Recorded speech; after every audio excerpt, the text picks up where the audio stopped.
Hello.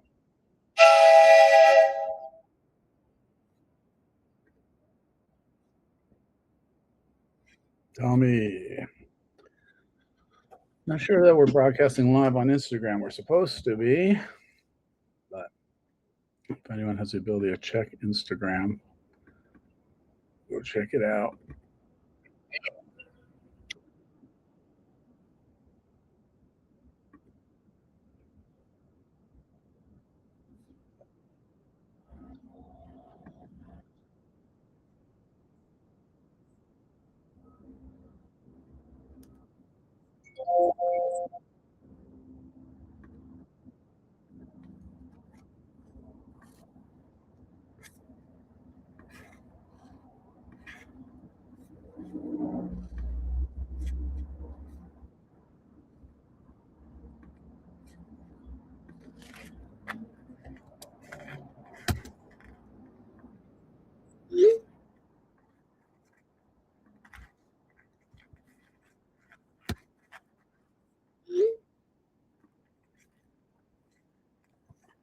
Sending out some e-bites here. Hopefully people are not out enjoying the sun, as I also sort of hope they are. But I'll just keep sending out a couple of e-bites. People are supposed to appear, and hopefully I don't forget anyone important. I can hear myself, which isn't great. I'll have to fix that.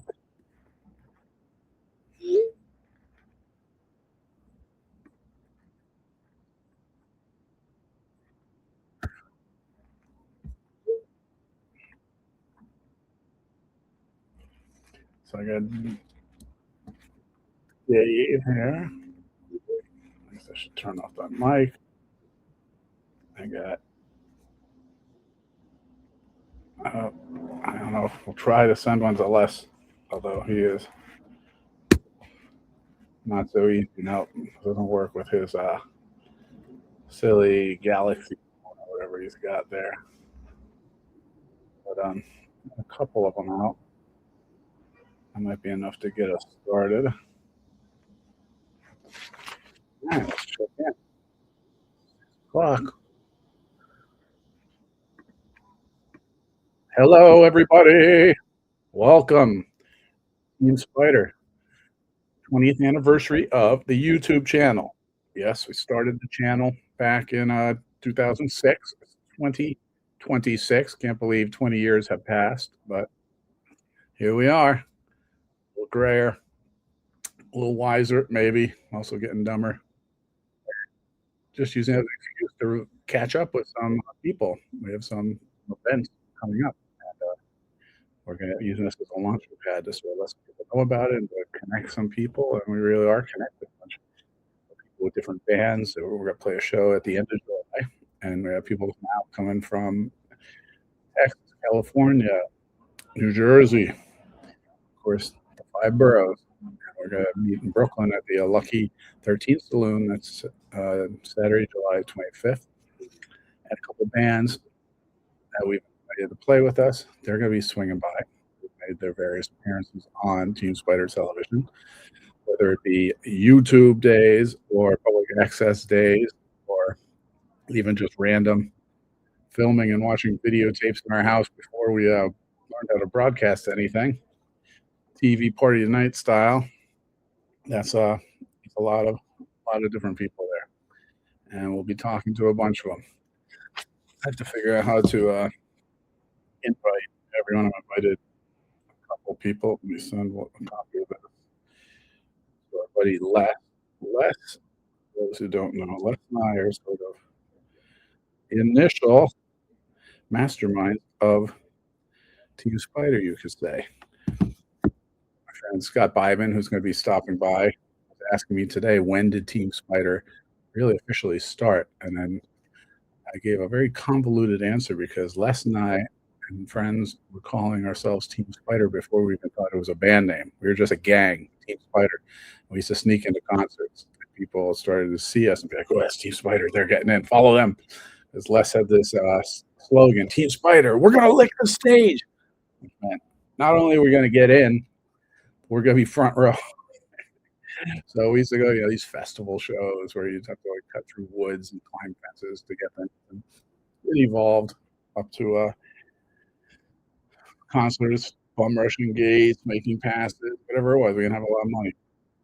But to atone for our sins, as Zach would like us to do, because strong Catholic, we would bring video camera, and whatever show we snuck into, we would make sure to videotape it and broadcast it like Robin Hood to the other poors who couldn't afford to see the Stones or couldn't afford to see these bands. To be honest, we were never going to pay to see. Never were going to have hundreds of dollars for the Stones. So, we would end up, I'll show you a little sample of what we would do. I see people are starting to pop in, but let me see. How do you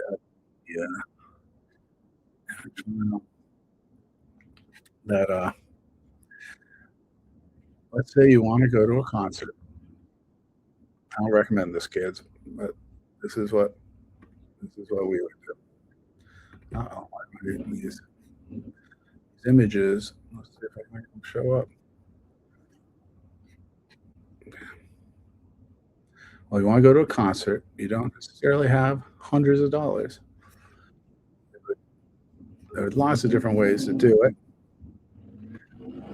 but it's just strange. I just saved all these files so I could show you some cool files. Go old school stuff, aka bootleg style, as we're talking about bootlegs. So let's say I just randomly pick the Rolling Stones. They say I don't have $200 a ticket, and they're playing Roseland, which is just so even people with money can't get tickets. You think, what can I do?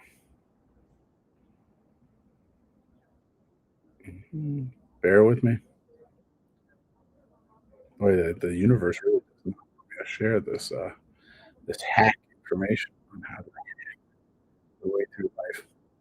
For one thing, we would put on a tool belt, or sometimes we were coming from work, we'd have a flashlight on our tool belt, and that would help. But even we had early versions of Photoshop. You're gonna be able to see that. We might use Photoshop there, come up with some sort of logo. And this would be the tool belt. Put on your tool belt, put your little logo, little laminate down there. And the next thing you know, you're stealthing into the Stones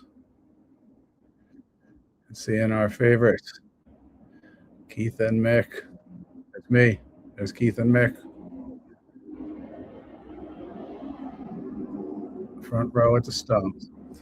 So we would do that. Team Spider in. Team Spider became a verb. And then we would see the show. I would film as much as I could. Back then it was a little weird bringing up the camera, so you have to stealth a song or two, and then we'd put it on and heap praise our beloved rockers. And I like to guilty conscience, we promoted them to a crowd, a little punk rock crowd that maybe wasn't so aware of how much they kicked ass. They were never ageist. That was a Team Spider rule. Hence why Zach got in the band. All right, so I see Spike Polite, one of our frequent guests, has entered. Hi, Spike. I see you, Valerie, there. I'm going to push you in. I'll add you to, they call this the stage. Hello, Spike Polite. How are you? Greetings, Earthlings. On Instagram. I have to put on the volume. If anybody's on Instagram. Yeah, on Instagram, I'm known as Spike Polite. We do some DJ stuff. We work in the past. We're very appreciative of Chris Ryan for his efforts with Critical Mass to help bike messengers have a safe space to drive on. And yes, Chris Splash is the man. Yes, I mean, well, Ryan. we're glad to have you on, TeamSpider. and we're glad to have you on. Then I'll make some videos with Spike. I'm going to see if I can roll a little bit of video like that when we're talking. This could be very optimistic since it's not so easy even for us to put pictures on. But let's see. I just uploaded a bunch of videos to my my laptop here. So let's see if we can see them. I think they're better downloads, right? If we can see them. I have so much stuff. All right, let's see if which one is Spike. Not that, not that, not that, not that, not that, not that, not that. We got Blackout Shoppers who are going to be swinging by later. We got an Albatross who are going to be swinging by later. And that's me. Jello Biafra, who we're going to wish well later. Well, it's never too early to wish Jello Biafra well. Oh, Christ. Where's the Spike video? Let's see. Here we go. Sewage, high def. Open. All right, this is Sewage High Def. You want to tell us anything about Sewage High Def there, Spike, before we roll it? Oh man, Sewage High Def is about a Bronze Age Rip Van Winkle character who's trying to keep up with the current world, rocking a lo-fi fidelity in a world with high 8 camera, cassette, sometimes a mini zoom effect camera trying to catch up. But Chris Ryan was the mastermind behind describing that totally. Yeah, you got all the credit. Chris Ryan. Describing the Let's see if situation. it works. All right, add to stage.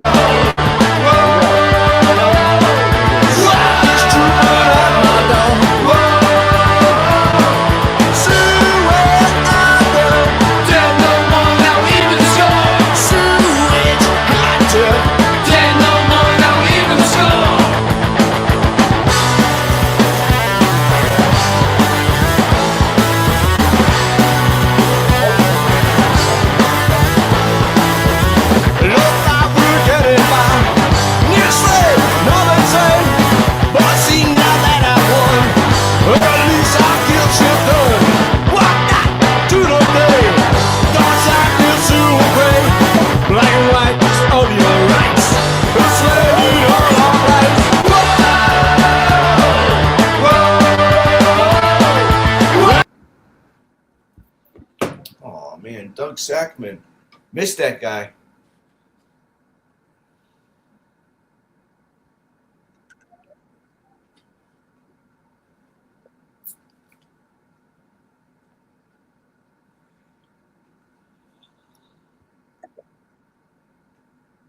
Anyhow, if anybody can hear us out there in TeamSpider TV land, we appreciate you. Chris Ryan's been putting a lot of work on this channel for decades, keeping strong. And this is one of the works he did, corralling a mastermind genius, putting people together. They're already doing something. They don't mind to be in the video. This guy, Chris, is smart. Made this happen. Where do you see other stuff, Chris?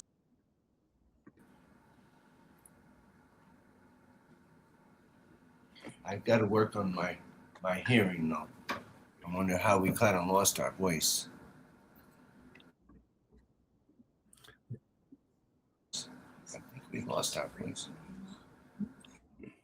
Well, I appreciate the shout out for all the hard work. Spike, you too are another hard worker in the scene who is, anybody will attest, is always out there and always playing shows, doing his radio DJing, writing songs.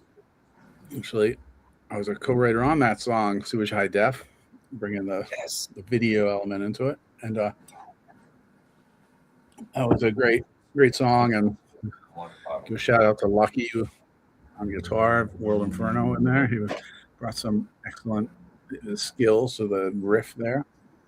And yeah, it's pretty amazing. For some reason, I'm still hearing a little double. I don't know why, but we're flying. We're going forward as is. Let's see if I have some other media that I'd love to see. I just got a message from Mark Borg. He's going to. That's the guy with the pink. He's from Oedipus Triple Rex, and he's going to be checking in about 45 minutes because they have a little bit of announcement. Look at this. The first time it says using my TV. Look at it. Been fun going through the files here and finding some old flyers. You might remember some of these shows, Spike.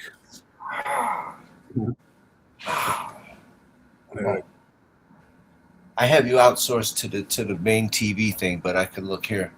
Well, I have to take the glasses off. It's hard to see with glasses. Wow.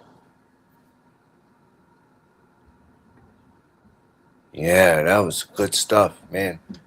If I was the Spike I am today back then, we. It's before. I look up, see more. There's more posters up there that he was showing. Let's keep bringing up some more old images. What do we got?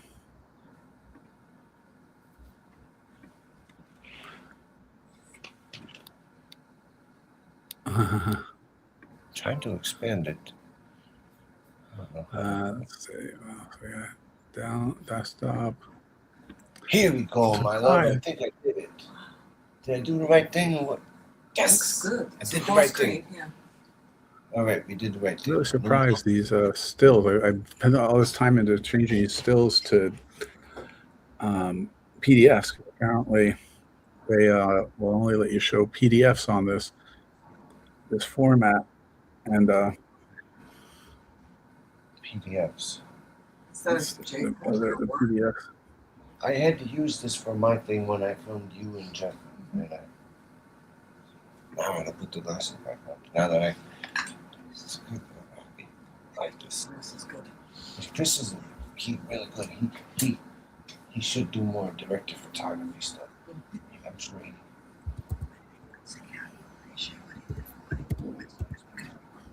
Yeah. Sorry for the dead air. I know from my Colors Radio days that you don't want dead air ever, but there's no dead air. They all appreciate Chris Ryan for getting that critical mass protest. You see, if you notice the logo behind Chris Ryan, you will see that that's the man, frustrated, angry, holding his bike up above his head in protest. You know, we demand these lanes. People die out here. Mm-hmm. People like Spike Polite himself knocked out from a car into a bus to another car, you know. It was before the bike lanes existed. Mm-hmm. Without the critical mass and the TeamSpider TV network, I don't think the changes would have been made. The system wouldn't have taken them serious. Getting political activism for the community, saving lives, and now, now we have what it is. I mean, well, in the spirit that I think I had brought up.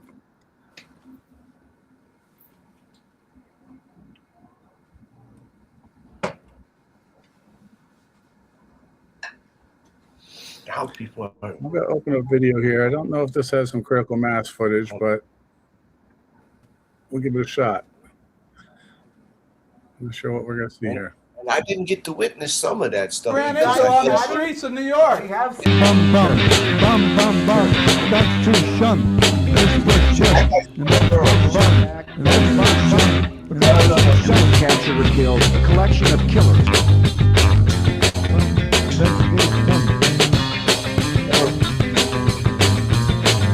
And we have captured or killed her. That was at Rivington Street, that studio. I missed that place. They had their own studio there.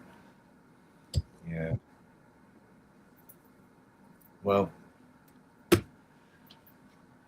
that's the neighbor of Carl and Elizabeth now, where Chris Ryan used to rent that studio. That's part of the video. One of the scenes that you see there where they're playing there. A little bit of a video of the Bush video. You can tell how long it's been. We've now updated it to Trump. we're a couple presidents past Bush at this point, but Yeah. I don't know how much better we are off. But No. I wonder. Chris, Yeah. can the people come out to the No King's Day protest next week? It's on Saturday next week. You know, maybe like in the same spirit of like protesting for your rights, you know, thinking about like how things are so bad. There's a lot of people, me and Luann here, my girl. What's the protest? What's the date and where is it happening? We were just making staples for the refusefascism.org. They had the little meetup over at the center on 13th Street and 7th Avenue, and everybody was stapling no kings, you know, no ICE. Trump must go. Trump must leave office kind of stuff. And it was end fascism, and you know, it was all of that. And they're having a protest rally, kind of like the yippies used to do back in the day with the marijuana legalization stuff.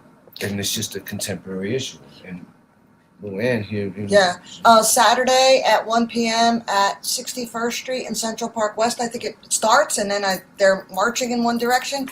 And so Refuse Fascism is going to have a big presence, but so will a lot of other groups who are frustrated and fed up. Yeah. And just power to the people. Exactly. Trump must go now. Out. But Well, that's that's an interesting point. I remember when those marijuana protests were happening. It was really. I think it seemed like it was never going to change. You know, if these guys, we saw these old hippies out there since the '60s, like Normal, and these groups that they've been trying to legalize. And at this point, it's you guys have had like 40 years. Why do you think it's ever going to happen? And never say never. Now there's like a bunch of legal shops, right? Now people don't serving appreciate the homeless. You know, the money supposedly. Not that I trust any of these nonprofits or anything, but I guess it's better than serving Jimmy at the country club. So yeah, but what you're saying is so true because years ago people, you know, we were just listening to the organizers of Refuse Fascism, and they were just so emphatic about, you know, back in 2015, 2016, nobody believed us. Nobody believed that it was going to get to the way it is now. They said and we were alarmists. Right. They're just thinking like, you know, you're crazy. You don't know what you're talking about. And here we are with ICE and oppression and murder and marginalization. And so something has to be done like now. We can't wait till the midterms. We can't wait till 2028. We have to do it now. Yes. Chris's whole organization, they had so much stuff told to me. They were out there raising it. Right, for something for the cause, something for the masses. Exactly. People to stop the madness. Stop the madness. Thank you. But yeah, so could probably go to the Cobra Club on Thursday. I heard that some people would be over there this week at the Cobra Club. It's interesting. Pardon me if I have big long gaps so far here, because some reason I'm trying to figure out all these windows. Somehow I'm hearing it from multiple places at multiple times. It's a little trippy. I'm in like a circle of sound, like a helicopter effect. But slowly trying to figure out what windows are broadcasting. But the good news is I clicked over to Instagram to see if we're really going out to Instagram, and there we are. I can see how much the delay is when I crack my knuckles. How long till that? And so I just cracked my knuckles. I'll tell you when that arrived at Instagram. So somehow I got to turn down the volume on Instagram.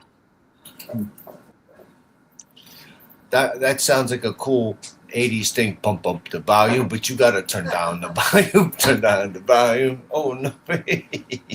Yeah, I just cracked my knuckles on Instagram. So however long a delay, that's how long of a delay. Until you hear it. That's how long of a delay it is for me to get latency to Instagram. Yeah. Can I pump our show that's coming up on Saturday? Thursday. We have a show at the Cobra I Club. can't. I'm mentally trying to turn off one of the voices in my head, but I can't do that for 3 hours. But so how can I turn down the volume now? Yeah, there's a definite latency, and so it's please do. Thursday, March 26th. Thursday, Yeah, March plug away. 26th. What's the info on your show there, Spike? Give us some scoop. Cobra Where Club, can we get the punk rock? Wyckoff Avenue. It'll be the Thirsty Pirates along with Spike Plight and Sewage at the Cobra Club, 6 Wyckoff Avenue in Brooklyn. Thursday. It's an early show. It starts at 8, yeah. Visit spikesewage.com and watch the Stop the Violence, Defund the ICE police brutality video.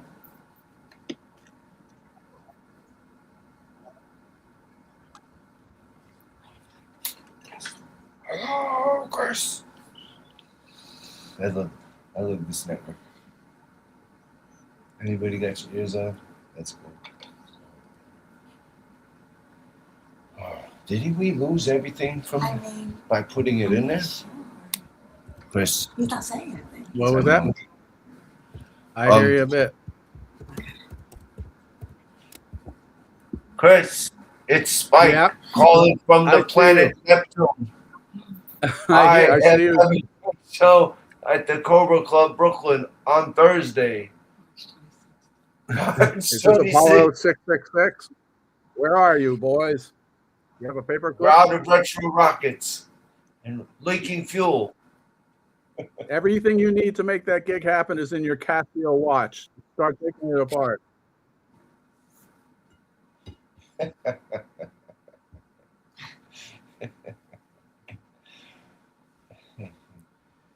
All right, I hear you. Cobra Club Thursday. It's Spike Platted Sewage and Thirsty Pirates. I think that's the microphone now because that's what we're using to do it with. But he still sees me from here. It's just the sound is from Some way. Turn down. Control your music. Yeah, here we go. Instagram, maybe. I can turn down the. Maybe I can turn off the audio. Hey, my love. If I look at the computer, when you look at the TV, does it look like I'm looking at at you straight on the TV? I think it looked like I look a little down. Oh, really? Oh wait, no, don't turn your head. I can't see where your glasses. Okay, I think I did something. I'll ask my. Oh wait, I'm hearing it twice again. Damn, I was hoping that would have done it. Chris is really experimenting with Instagram. Is your mirror Right. sick of your vanity? Right. That's a song. You're not what you pretend to be. Loser. I might. I don't know. I might. Oh wait, what is this? According to this, I have the audio off.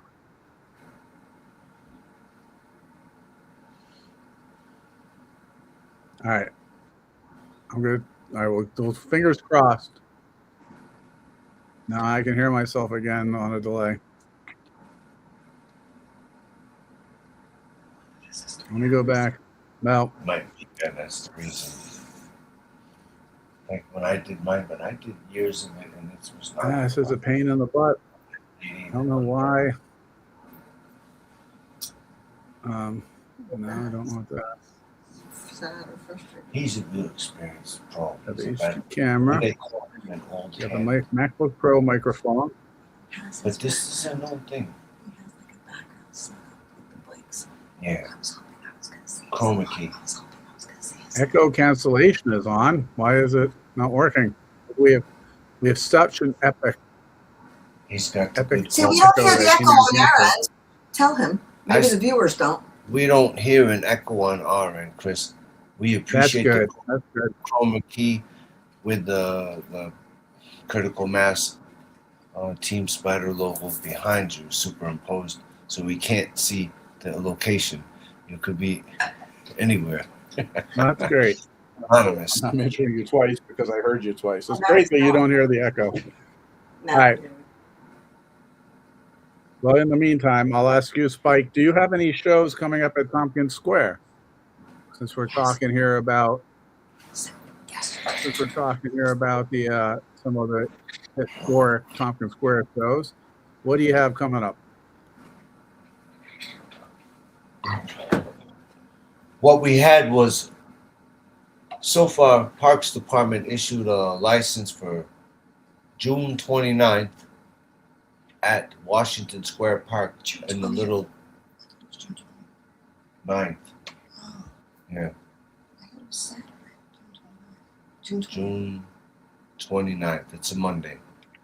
It's the same day as the broadcast on whatever68radio.net, a non-for-profit underground radio station run out of San Diego, and they play, underserved artists in the community. They play people that are not on top 40 who play punk rock, and then I have a thing I do one day a week with them where I play punk rock and beyond, and I'll play something. So the people will be broadcast onto the radio station when they play on that day, June 29th at Washington Square Park. Monday. Mm-hmm. It's a Monday, because that's the day that I have the radio station, that I am the DJ on it. 2 to 6 p.m.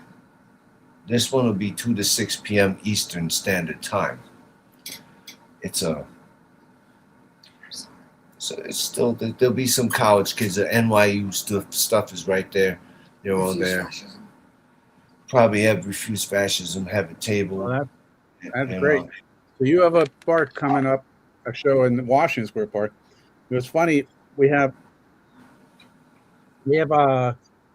friends, the band Dr. Sleep, coming to town at the end of July, and if they were interested in playing a park show, what do you think about throwing a park show at the end of July? I could bring in bands from Texas. Could bring. Wow, that sounds nice.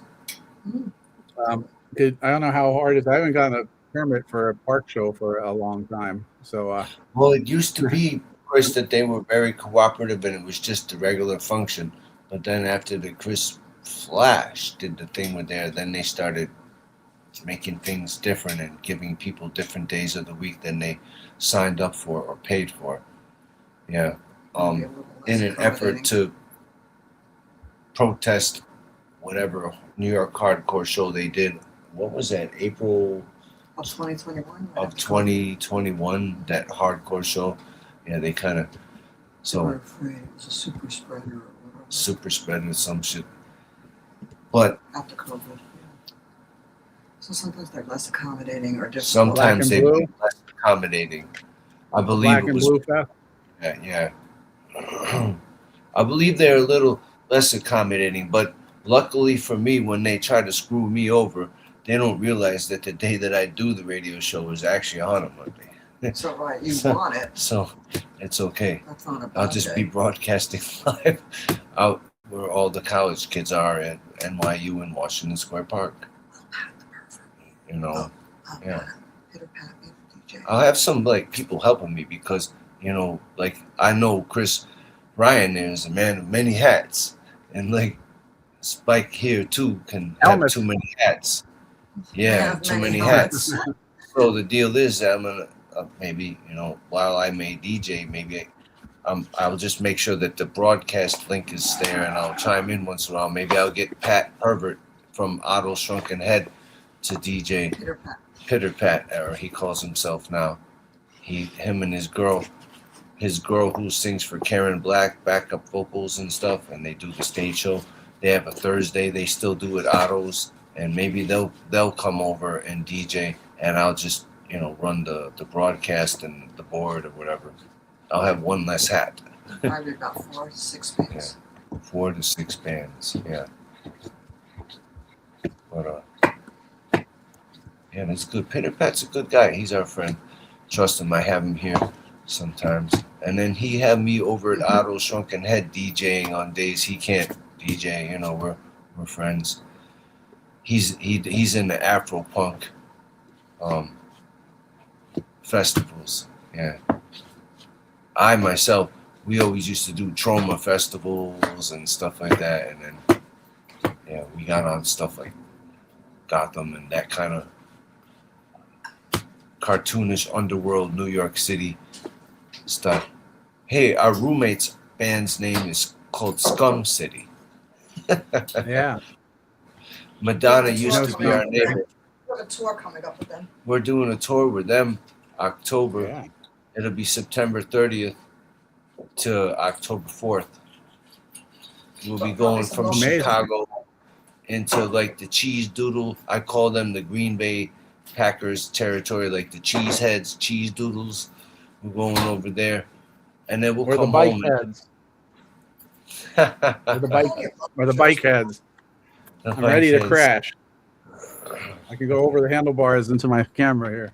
Oh, Well, yeah, that's exciting. I love this that you guys are touring this fall. You deserve it. Spike puts a lot of work into this band, and he has some vinyl out with Michelle Shocked. And I mean, I went to that record release party. I got the record, and I got them all to sign it. I nerded out on Sewage, even though I probably wrote something on the record. I got it signed by the band. I should sign it. Chris, I also found, yeah. tell me, what'd you find? Oh, I found an old song of yours that I had made a video for, Rock and Roll Revolution. Do you remember that? That's cool. Chris is in the video too. Chris is in the video. Yeah. He should be, and that's the Brooklyn Bazaar, which used to be Club Europa. Oh yeah, Europa. I forgot about that place. We opened for what was that band called on the bill? The Business. The Business. We opened for The Business. Yeah, I remember that. Oi, oi, oi, English dude. I had a green shirt on too because it was like Lucky Charms in springtime of the year anyway. And we met the guy from Green Day, the bass player Dirk, who was outside of our rehearsal studio when we left to go play our show. And they were there trying to rehearse at our studio. And Chris realized, because while Spike is unaware because I'm too caught up with, like, we got the too many hats, or you say too many helmets syndromes. Sometimes you can miss something, and not know you're around somebody. And there, Chris started pulling out his camera because he recognized the guy was somebody. And I recognized Mike Dirt. Yeah, he's a good bass player and a good backup singer. I always Green Day isn't exactly big in our sort of skanky scene, but you got to recognize talent when you see it. And I always thought that guy's like a secret weapon because they're a three-piece. And a three-piece, you better be fairly hot on the bass, and you got to be able to sing too to back up your guy. So yeah, I just saw him on YouTube. Somebody did one of those studio things, like I don't know, just like a guy went through a bunch of songs with him, and he told him some insight and stuff. And it confirmed my belief that he's actually a pretty talented little bass player. There's some little things that he throws in there that you can miss, but and the fact he just comes in right on key with those background vocals. So yeah, I remember that. Star-studded day with Green Day and The Business and Sewage. Yeah, we've had some fun. That was his day. That when he left his door, that's what went the day. Yeah, he's a. You never know in the New York day, right? And we made him a bit more legit. We give him some legitness. It rubs off on him. I wonder. I'm going to see if I can find that thing. It was oh, here it is. All right, let me bring that up. This is Sewage Rock and Roll Revolution, and check it.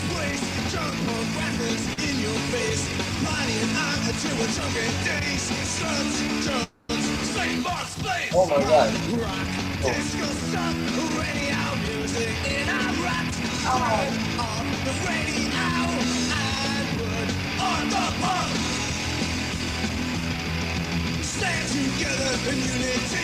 That's me.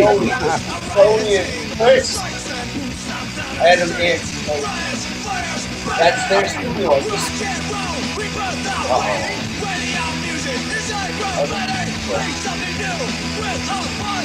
Oh, when I got out. Oh no, that's the copyright. That's the copyright. Yeah. Is that a find or what? That is Wow. great. And there's my going- prison release clothes too. Oh. Yeah, yeah. It ends with you get. I mean, I guess the You early know, stuff was They give me a bottle of pre-vacation. glass of water, but it looks like it's in a wine glass. So then, and then it goes to my parole, and then the Susie would say, "And Spike is drinking," and then they're like, "Well, what is that? That is wine, but this is That really." was the- yeah, you recognize those prison blues or khakis. Yeah, that was what they. I remember you left in that shirt, and I had to hook you up with some shirts. You left my house looking grunge. I think I gave you my flannels, my wool socks. Yeah, he made me look like I listened to grunge instead of punk rock. And I thought maybe you'll adapt it. I was like, maybe you'll do. Yeah, maybe you'll go. And I hooked you up with like a Strat or something with from Richie's Guitars, and then within a week or something, the Strat was replaced by some like Flying V. Oh, Your flannels were replaced with studs. I love the plasmatics. I love the plasmatics. Richie Stotts used to be my neighbor, and he always had the Flying V. He was the bouncing bunny rabbit of punk rock at CBGB's in the 77s. And yeah, but this was cool. This little guitar here. That's your guitar. That's my Jaguar. That's like a '66 Jaguar, which is I guess my retirement plan because it's like I don't have it. It's the only thing I have that's worth money is these old guitars. And I tell you, we beat those up. When I got that guitar, I got it off. That thing's been like stepped on, falling apart, and it's C-squat. Everything dripped all over it. I found it under people sleeping. And it's a 66 Jag, which I'm sure the guitar aficionados out there are like, you what? You left that in the basement of a squat? Because when I got it off like some hippie guy who was in a garage rock band, you know, and I don't know if this guy even played out or something. This guitar, I opened the case and it was like, oh, all the silver, everything was completely shiny. And I bought it with like, I saved up money of like plus $1 and went and bought it from this guy. I was so broke. I ran out of gas picking it up, so I got stuck on. So, and then some dude picked me up. I'm standing on the side of the road at like some nowhereville, Long Island, and some dude, a redneck, which I wasn't aware there were even rednecks in Long Island. This guy picks me up, and I'm just thinking, I hope he doesn't rob me. And instead, he took me to a bunch of gas stations, and he was yelling at the gas station guys, and you know, saying racist stuff to them like Haji or whatever, you know, like. And this is like real early on, like before there was even a stereotype of what gas station guys might be. But this guy was infuriated by their thing because they wouldn't sell me gas, they wouldn't sell me a can, they wouldn't. I mean, he was going to pay for it all. I didn't have $1 with me, and anyhow, I was like, "What the?" I'm like stuck with a psychopath here because he'd get frustrated. I guess just get in the car. We're not giving this guy any business. Anyhow, so I'm talking to him. I'm like, "What do you do for a living?" He goes, "I drive a tanker truck. I deliver to the gas stations." So this guy, I guess all the pent up energy he had from frustration of delivering gas to gas stations all during 9 to 5 during the week. Wow. It all came out on his weekend in his civvy clothes, and he's just cursing guys out. And I'm Wait like, a minute. Are you saying that the clothes you gave me to wear were those the angry truck drivers? No. The only thing I got from him was a gas can, a little bit of gas, and a good story. But you know, the guy he hooked me up. That's some like old school like Americana though, like right hitchhiking. A guy takes you around and brings you back to your car. Now I just be like, I'm just gonna get robbed, and the person's gonna be like, of course I robbed you. Like you deserve it. And I would be like, the modern person would be like, yeah, I guess I do deserve it. It was like, so anyhow, this guy was, I guess, racist. I don't know. I hate throwing around racist too much, but he definitely was anti-gas station attendant. And they did seem to follow a consistent racial pattern. But whatever he was, he hated gas station attendants, and he let him have it. And I had to just sit there, like, hugging my guitar, like, sort of like, just let me get out of this alive with my Jag. So anyhow, that's the Jaguar, and you got to play some tunes on that. To go get it, and you endured that. It was, now it's really like, I remember I loaned it to Brad from Leftover Crack at some show that was 1,000 degrees, and his arms sweat. Just when I got it back from him, there was like an arm, he stained through the finish with, there's like an arm print of Brad. And I was like, I never had that problem. I sweat, but I guess I don't sweat there. I guess, you know, tennis players wear those bands. I think he needed some bands because the sweat was going down his hands, and whatever. It meant to be played. I don't believe in babying guitars. But yeah, someday I'll have to sell that guitar. Yeah, I want to hear that song again because I only sampled a little. You want to hear a little bit more of that? You know, we got a new version of it here. I don't know how that's on the record with. That's on the record, right? With Michelle Shock. Is that the recent one? No, this is a live one that we did recently. We did a show at the Lucky 13 Saloon, and then we had done another show at the Monarch, Brooklyn Monarch. And you could see that's the Monarch. And then we did. I'll do it again. I'll make sure it comes. Let me see if I can. I'll see if I can get a close up of your thinger. It's not the easiest thing. Who knows? Who knows what these cameras like to see? I'm just scrubbing through a bunch of nothing pleases me pet compositions. It's like being back on public access. Anyhow, so that's nice. Spike sewage. Yeah, Spike and sewage. Overflow and the Gowanus. And with this, you get 11 tracks done live, and then we had to remix it later on and stuff. And basically, you could see that. From like a June or something. It was from October 5th. It was a Halloween season, so we have that through the sewer lid music. And one thing I love playing with Sewage and playing with Spike in general is Halloween season. You know, we're going to be playing some Misfit covers somewhere.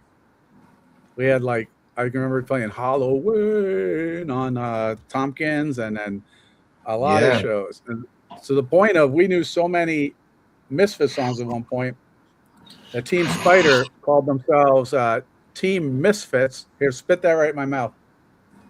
Oh, no. Hawking it up. That's terrible. See if we can go 3D. See if spit towards me.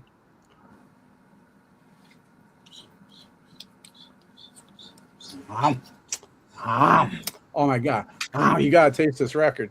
Anyhow, we had so many songs. We called ourselves Teams Misfits, and we did some shows, and of course they were mind blowing because we had our friend drummer Jeff on drums, and he's just such a wicked drummer. It would be like, well, what eventually happened? The Misfits eventually got Dave Lombardo from Slayer to play with them, right? Nice. Like, you know, Misfits, which famously had drums that were just like boop bop, boop bop, boop bop, boop bop, and suddenly, so maybe they got inspired by us because they're like, we got to up our drummer game, and they, Dave Lombardo, that's what we sounded like, because Jeff is this amazing drummer, put new life in those Misfits songs, and we were so inspired, we went into the studio and recorded like 13 of them, and so somewhere out there's like a lost TeamSpider record, 13 songs from hell. And it's us ripping through these Misfit songs, fucking really hard. But I'll have to dig that up at the archives. I'm digging up all this stuff out here. Anyhow, let me hear the rock and roll revolution again, because I only sampled out a minute. I didn't really foresee us having so much stuff to play. But here we go. Let's see it. Let's hear it. Let's hear it from the beginning. The minute I sampled. Living on the same place, trouble rappers in your face. Partying on until we're drunk in days. Sluts, drugs, St. Mark's Place. Pop, rock, disco, stuff, radio music in our rocks. Turn off the radio and put on the punk. Stand together in unity. Angry punks are rioting. Strikes and boots up down our streets. Riots, fires, burning. Rock and roll, we both are waiting. Radio music is like robotic. Make something new with a punch. Really raw, really punk. Put on the punk, put on the punk, put on the punk. Yeah, this is actually an interesting slideshow. So let's see what we got. That's you in our basement on Avenue A, which we were sort of squatted. Do you remember that? I can recognize the brick wall, the stone wall in the back. I believe you guys lived in the servants' quarters building that was supposed to attend to the people that lived in the big Avenue. Yeah, we had a little building in the middle of the block on Avenue A, and I think they call it the carriage house. I think the first floor was for horses, and we were below that now in our basement. I turned into a studio with Lex, and I can recognize that stone wall because all that, the white was turning to dust, the mortar between the stones. Yeah. So whenever I had a lady friend or something, they would wake up and be like, why do I feel all sandy? Like they'd been to the beach, and it would be, oh, my wall's disintegrating on you. Hey, Chris, when did you finally lose that place? How long did you hold that place for until you moved? And I missed that aspect. I want to know that point in time. We had it. Well, we had it for the majority of the 90s, and then I guess we lost it with the millennium, and that sort of a bum deal in that 9/11. I moved over to Avenue C, and I wanted to hold on to that place because even though we were squatting the basement, I had legal whatever rent stabilized or control stabilized apartment above it. It was cool. And I it was cheap. It was cheap. People be like, what? It was like a 2-bedroom apartment. It was $880. Like a half-baked movie type situation. Really, you had like a guy sitting on the couch. You had all these other people. Yeah, and then you held and Dave Chappelle made a movie called Half Baked. And I'm like, that's like Chris's apartment or something. Yeah, we had at least 6 people living there at any given time. It was because there were 3. There were 3 bedrooms because the basement I turned into a bedroom for me. And so there was 3 bedrooms, and everyone had like a girlfriend or someone. So it's just a two people per room. There's always 6, and that would just be 6 would be the monthly people. Then there'd be people on the couch for the weekend or the floor for the last night or in the bathroom because everyone came from Tompkins Square Park to use the toilet because we were on Tompkins Square Park. Right, remember it was Avenue A between 9th and 10th. You walked out our front door, you're on the park, and but yeah, it was $880. And then they kicked us when they figured out how to get us out. They jacked the rent up to $8,800. They just said, "Let's multiply by 10." That sounds good, right? 8,000. Now, what was the date? 8,100. What year was when did they do that? Yeah, that was like 2000. Yeah, it was like the year 2000, 2001. So now it's like probably 13, 14. Yeah, it's up to like 13,000 last I heard. Oh my god. Because we went and yeah. So anyhow, but I tried to hold on to it. I should have, but I had a girlfriend. I let her stay there, and then that was Allie. No. Pre-Allie. This is a long gone girlfriend who saw fit to like my brother had the other bedroom. My brother went off on the road to do something, travel in the summer. So she's like, oh, I'll have my friend move in. And my brother was taking his time coming back to the apartment. And then she wanted to move out, my ex-girlfriend. So they basically they gave it to the girl who was just sort of living there a couple months. So I was like, oh, this is like an inheritance. Like this is like, like my family, like inheritance. And they're, of course, they're all like, oh, I don't understand. He's not even here. It's like he's coming back. He's on vacation. He works in the city. He needs apartment. And anyhow, they weren't hearing it, as people do not. And of course, that girl just stayed for a year or two and left, and that's when they jacked everything up and renovated it. But they finished what I was doing because I, renovated that basement and made it. But the only way you get in the basement was to go out into the hall. So if I had to go take a shower, I had to leave the practice space bedroom in a towel and like see my neighbors and then go into a legal apartment. They walled it all in so that you could telephone or fireman pole it down, and they made it a legal version of what I did for a decade for nothing. So anyhow, yeah, that was that. And what else we got here? Let's see. Yeah, there's me. I see me on the far left, and Joey, our bass player at the time. Pyramid Club, right? Pyramid Club. Yeah. And that was Joey's brother replaced Gigi Allen in the Murder Junkies as a singer. I remember he got thrown out for being too unreliable. Imagine being like more crazed than Gigi Allen.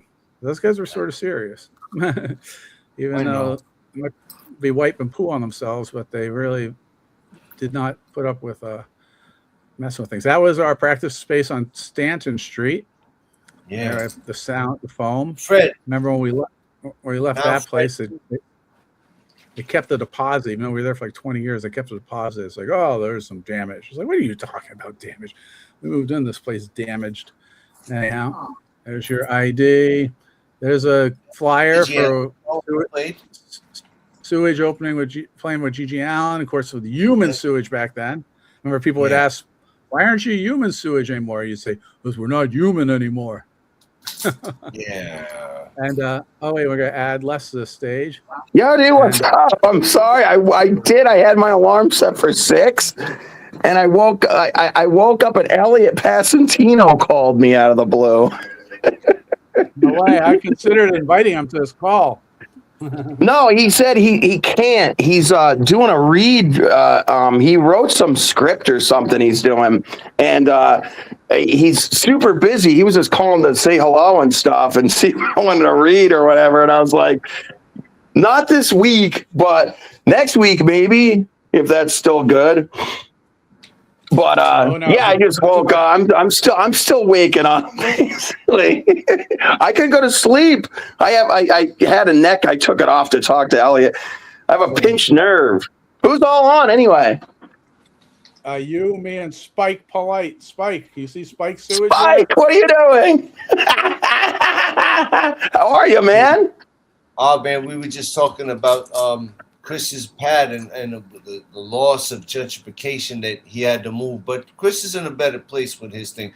We were talking about upcoming shows and stuff, and talking about protests. We're reminiscing about Avenue A.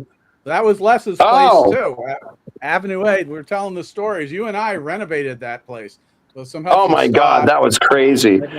How much was it? I remember you went there and like filmed the people that live there, and it was like quadruple the price or whatever. And I was like, but they fixed it up nice. That was 10 times. 10 times. Yeah, that's right. It was 10 times up. That's insane. Wow. And that was only a couple years ago. Now it's like 15 times. Your microphone just suddenly got fuzzy. Did you change something or your finger? Me? Oh, I did put my hand in the wrong spot. Is that better? No, now you sound like you're Alexander Graham Bell. Really? Oh no. At the beginning it was all right. Now it sounds like you're farting like a frog. I had it down like this. Is that better? Rack. I walked in the bathroom. I hear you fine. Like a robot. I don't know what Chris is hearing. He's got a different transmission. Right? Spike's an audio engineer. What's he sound like? I'm just on my phone. It's my older phone still. I just got my Samsung phone back. I got a new phone. I had to send it in. I haven't had it the whole year. That's a long story, though, and completely off the topic. But I'm still on my old phone. That's probably a problem. I don't know. There's nothing else I could do. No, I don't it was think. fine at the beginning. Where were you at the It's beginning? it's still crappy. Yeah. Hey, play him Check, some music. Play him, Chris. Play him some music. Check. Now I'm losing Spike. Can you hear it, Spike? Spike, what's up? I think you should play him the song you were playing before, so he can hear and test the level of his device. Oh, wait a sec. Oh, you know what? That might have been my headphones. My headphones. You just guys wiggled my sound fine. headphones. Oh, never What? mind. It's your headphones.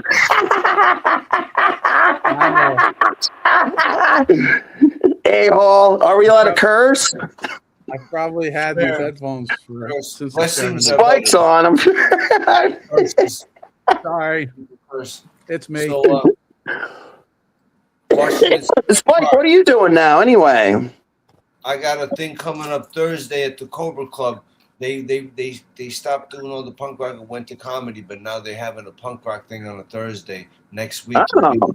We're there at like 8 p.m. sharp, exactly. Us and the Thirsty Pirates, and we're the pre-gentrified kind of music, punk rock and melodic, and it's a good thing. We got this new CD.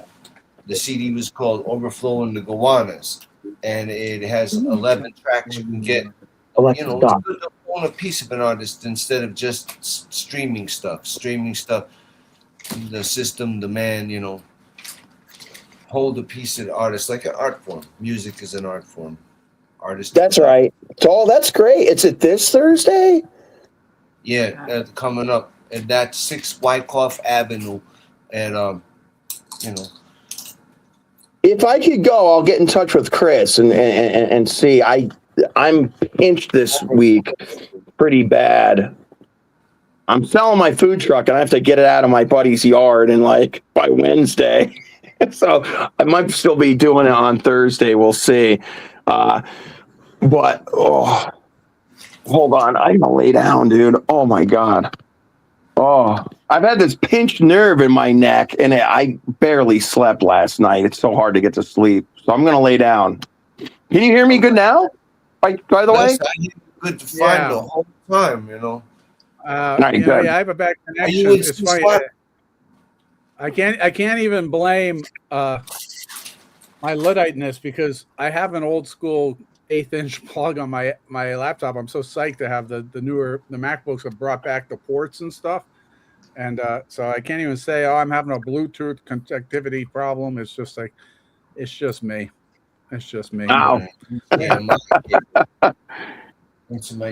while we're here, wonder, we'll roll a video. I got a little rat behind me. What's up, kiddo? Oh, I'm getting a note. I'm getting handed a note. It says the supervisor is demanding amend them to the Mom and Virginia are bringing dumplings and noodles. They should be home soon. Thank you, stage manager. Go down and open the door. Food is good. Chris has to go. All right, so wait, no, I don't have to go. Oh, here I'll add. Here's a video for us to check out. Stop robbing cops.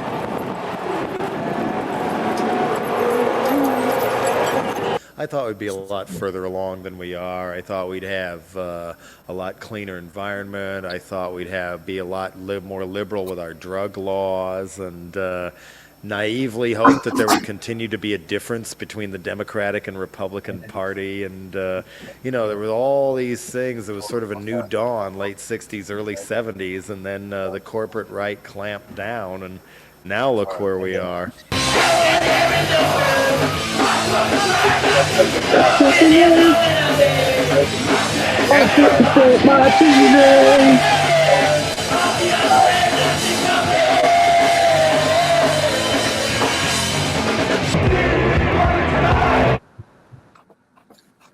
Yep.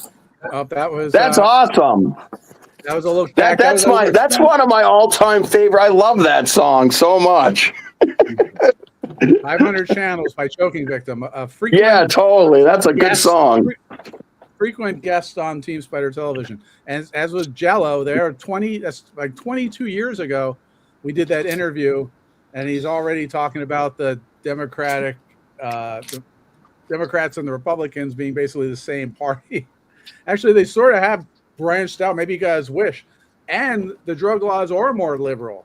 So maybe in the 20 years since that interview we did with Jello. Yeah. Oh, that was 20 years ago. Oh, Jesus. Yeah. Back then was crazy. That was Zach interviewing Jello and me and Zach 20 years ago.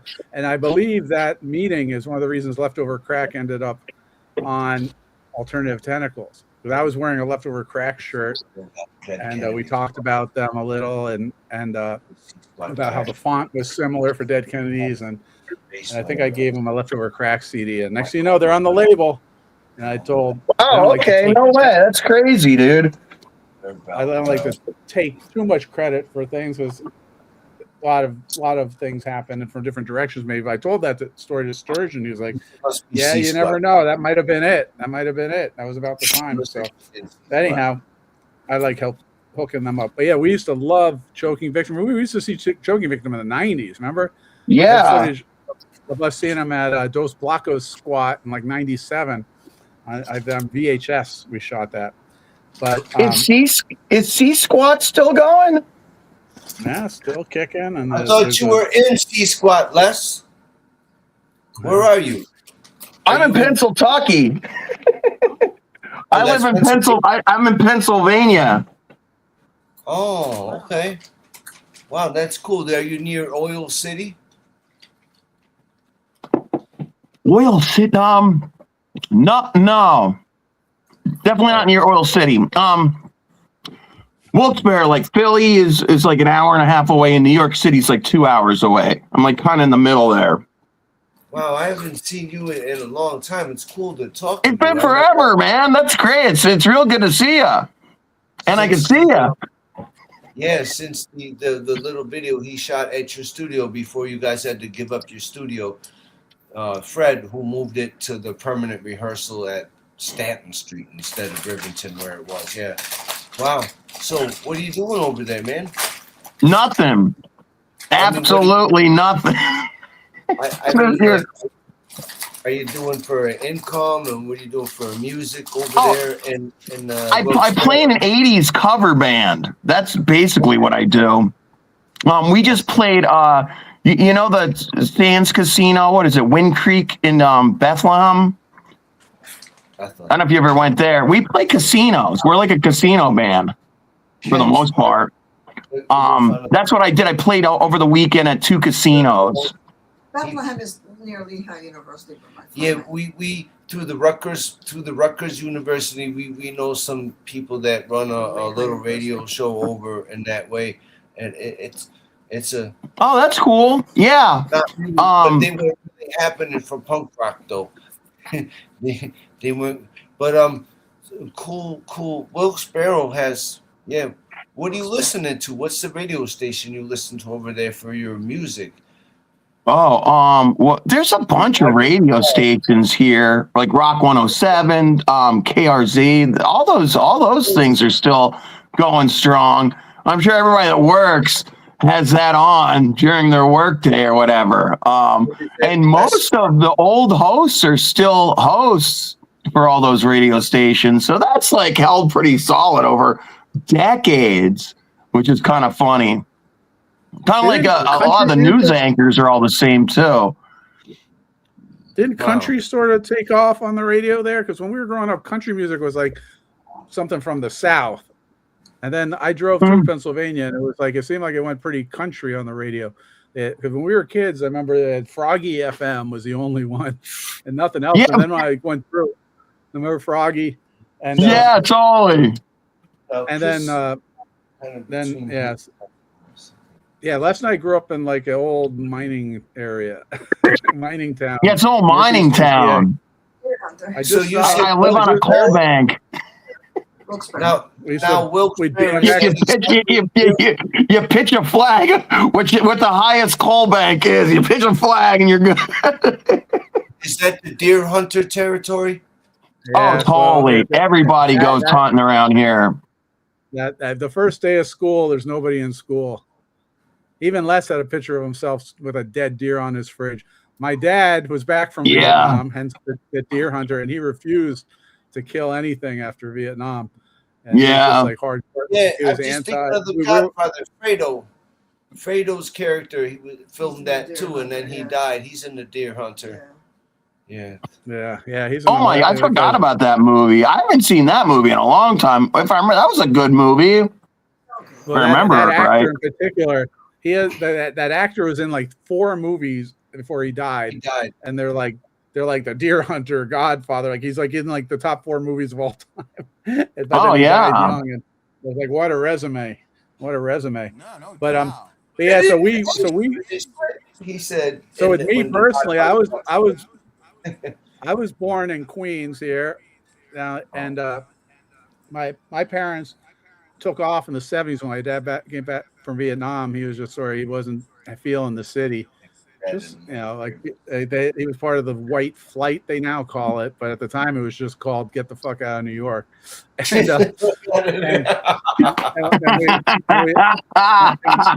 it's like they looked over their shoulder years later, and it's like, oh, only the white people left. No, which isn't true. But they now say if anybody who could get out of New York got out of New York. The people who stayed behind was just you just had nowhere to go. You had no prospect. And so we went to Pennsylvania because there was some connection to northeastern PA with my mom's side of the family. In fact, that's why. So we're in this weird foreign land, but I would see our family name on like buildings, like they were builders, and they built and they were conducting the opera house, and they're artists. And so I grew up in Pennsylvania. Oh, we have a guest walk-on appearance here. Oh, it's Sushi. Hey, Allie, what's up? Hi. Good morning. Good morning. I would love some food. She's outside. This is for you. Zone. Hey, Spike, reach over and grab this. Back later. And Les, this one's for you. Reach up if you can get that. All right. I'm crushing your head. I'm crushing your head. I'm crushing your head. But long story short, I'm growing up in Pennsylvania. All my family members, like Greg, they're all in New York. All the movies on the screen are like Break-In, Break-In 2. You know, everything's New York and graffiti culture and punk rock. And I'm like, what the hell am I doing in this mining town? So when I was 17. It is weird. It's cheap. Got out of there. It's cheap. Yeah, I don't know. And it was a great place to grow up. I mean, we had a lot of fun. Yeah. It wasn't like, yo, man, word up. We didn't, yeah, but my brother and I didn't end up in jail or dead, which is more than we could say for my dad's friends from the South Bronx. But anyhow, I came back and then I dragged Les. I'm like, Les, I'm here. Yeah. Alphabet City, you're coming. I got you a job. So Les and I know my ABCs, so I went. Did you rent? Did you pull cables for film companies too on Chris's behalf? Yeah. Yeah. Still doing that. Yeah. There's not much work, but yeah, but I just a lot of us are unsung heroes of the TV and film industry, such as Les and Chris Ryan. And Jay Hudak of Ensemble Trust, who we're gonna have on later tonight. But he's supposed to be here. I don't know if he's gonna make it because he got called into work at MetLife Studio. He said he's working. He's doing staging stuff. So yeah, I should have hooked up with that. I don't think I could lift that stuff though. I think it's heavy lifting. I'm sure he said it was a brutal house because I got called for some of that work to do a Bruce Springsteen concert, which I would have liked to do, but it was on my birthday. And I was like, I'm not killing myself for Bruce Springsteen on my birthday. But then they stopped calling me. But either way, I'm not. I used to get these alerts like looking for 6 crew for Metallica. That was the only reason I put my name on a list. Was they some friends of mine did the Metallica shows, and I was just like, I would like to see those Metallica shows. But then Dave Feldman actually called me and gave me tickets, so we saw both nights of Metallica, two full nights of different music sets. But yeah, so I've joked with Jay of somebody seriously. I guess we have the only like recession/AI proof jobs, for better or for worse. Because everyone else is going to get paid to sit home apparently. But you can't say, "Hey Siri, rig this stage." You know, Yeah. maybe you could Right. in theory, make a bootleg AI slop video of a stage, like sure, but if you're actually going to physically, you know, he's going to work the World Cup. It's like, Right. you know, like That's right. he's not going to be replaced. He's going to be working. I told him I Sure. think about subletting my apartment and getting out of town because I'm like, I don't want to be here with the World Cup, and there's not enough hotels, so I was thinking about subletting my apartment. But my apartment is obviously a wreck. It'd be like they could just come in and screw me over because, you know, be like, what's this under? Oh, a checkbook. Like, I'd have to really. Yeah, you'd have to scour your house and have it spotless. Yeah. So, me too. I'm nobody to talk, as you could probably see. Well, that's why I have the fake banner on here, so you can't see. But I don't know if I can make. Yeah, that's a good idea. But I should have got one. That's just shelves of everything: scripts, lights, guitars, equipment. I mean, in books. I don't know, and a lot of books are signed. A lot of records are signed. It's just sort of like somebody could come in and just like mess with me. But on the other hand, you also always think like, well, so what? You can't take it to the grave with you. But I would have to take out storage. You know? I would have to take out storage and do a once over. It would be like a full-time job to turn this into an Airbnb for 1 month, but I might do it because it might be time in my life to just sort of wise up and recognize if you're not working, what the hell are you doing here? Getting stabbed by Mondami's lackeys, you know? Might as well get out of town for a month and make some money. You know, rather than that's not a bad idea. Where do you get out of town to make the money too? Well, I have a couple places. It's like, you know, my wife wants to visit family for like weeks anyhow. So it's just rather than just. Oh yeah, you guys could go to what? Was it North or South Carolina? It's Virginia. Virginia. I'm going for a week during the World Cup. I'm going to Alaska with my mom, whole family. Oh really? Yeah. So damn, dude, that's great. So we're trying to. You know, your mom and my mom really should hang out, man. I mean, I know your mom lives wherever. My mom just got back from freaking Japan with my sister on a ski trip. Wow. They went to Japan for 2 weeks or something. It was like killer vacation. Well, I'm here with a neck brace on. I can barely walk. Sorry, man. Yeah. Well, I mean, I don't know. Sometimes it does seem like everyone else is living some sort of a Michelin guide life, and you're just sort of like, well, you know, I better run off with my mom for one trip because they're getting old. But yeah, my mom just called. Actually, I don't know if I could text her quick. If I go off of this, will I lose it? Give me 1 second. I'll be right back in 2 seconds if I do. While you do that, I can still hear you guys. That's good. Let me just text her and tell her that I'll call. Okay, while you do that, I'm going to add to the stage here Mr. Scott Byban, everyone. Let's hear it for Scott. I got to figure out whether there are media assets. Watch this.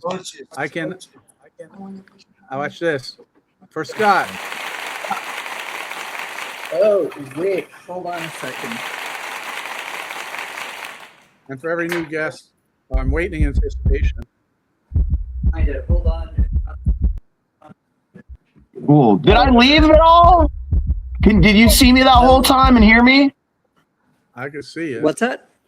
Okay. I texted my mom. I was just wondering if whatever. Hey, dude, what's up? How are you? Tell me if you can hear this gong. Can you hear me? Oh, now I can. Yeah. See, some of us Michelin man kind of lives. I think I'm more of the kind of like Michelin. That was awesome. I didn't know we had effects like that. Yeah, whatever. Man, oh, shit. Now I can't hear anything. What's going on with this audio? Let Scott get himself together. We could hear you, Scott. I could hear you good. Then we could see ya. We think that we're Luddites, but actually we set the bar pretty high. We're always like above our pay grade, you know, like we were running back in the 90s, we were running a 3-camera studio live call-in show. Yeah. Like, oh, I'm not very technical. I can't figure out how to like make this cross switch or put 2 titles on at once. So it would be like, I have to step back and be like, you had a TV show with like a $5 budget, like, you know, don't beat yourself up on what you can't do. It's like, what did we accomplish? Well, what Actually, we Scott, is now 2026, and we not only can be Luddites, but we can also be Luddettes at the same time. oh yeah, I'm down with that. I could identify as a Luddette. I could identify as a Luddette. Is it less pay? Less pay for smashing the machines? I don't know, Les. Can you answer that question, Les?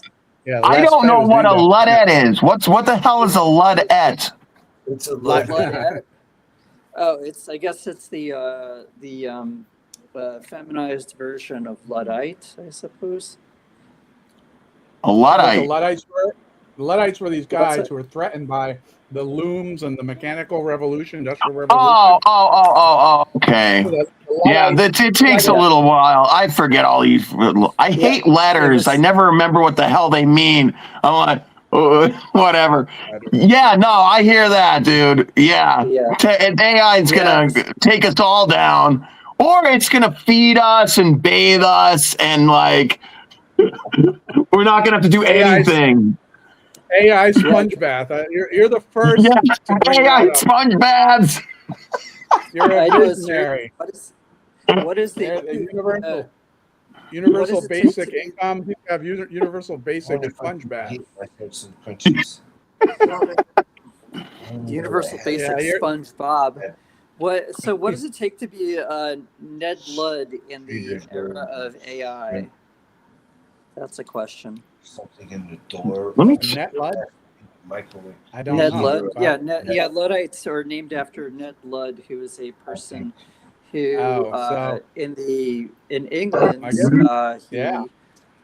led I guess a bit of sabotage. But actually the term sabotage, do you know where the origin of that term? Sabotage? Yeah, the Beastie Boys, yeah. I think it came a few years before the Beastie Boys. So, no, actually, a sabbat is a wooden clog from Dutch culture. So you know how people would walk around in wooden clogs. And the same so shelf you can that type of shoe is called a sabbat. And what people would do to destroy the gears of the windmills and of the machines is they would throw their wooden shoes into the gears to gun them up, and that is what sabotage is, where you basically destroy the gears. Yes, that is the origin. That is funny, man. That's good. While we're getting into entomology or whatever, the Lower East Side origin of words, entomology, what's the language? Entomology is more insect-like, speaking of the cockroaches on the Lower East Side. I can't stick with that. On the Lower East Side? Oh my God. Well, not like they used to. How often? Now it's not a rat. There's a rat. My girls are afraid to walk down the street because the rats scurry across. What's up, Mike? How often was Scott staying in the basement on Avenue A at that place? Avenue A. Scott? Did I ever come to your place in the Avenue A? I don't know. I used to spend a lot of time. I don't know if Scott was there. But wait, before we get distracted, I have to tell Les this because we're talking Sabotage, the Beastie Boys, right? Yeah. You know who's inspired the song Sabotage? I don't know if you know this, but do you remember? I don't think I do. Tell us. Remember Tin Pan Alley Studios where we used to record the Beastie Boys recorded there? Yeah. Giovanni. Yeah, the engineer dude. I forgot Giovanni. He was a Luddite himself, analog guy. He was all analog 2-inch tapes. Yeah. Whenever something went wrong, he would be crawling behind the board trying to repatch these 1/4-inch plugs like it was like the 1970s, and he would go, Sabotage! No way. And the Beastie Boys, you know, in the studio, they wrote the song about Giovanni. So No.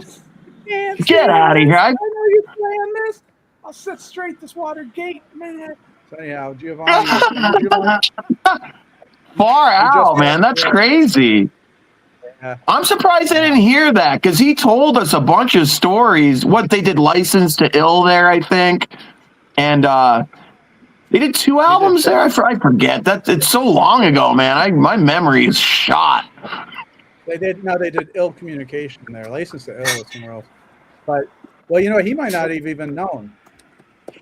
You know, yeah. How I found out was the Beastie Boys. They put out that epic book. Like I wish I could afford it, but they put out some book. Oh.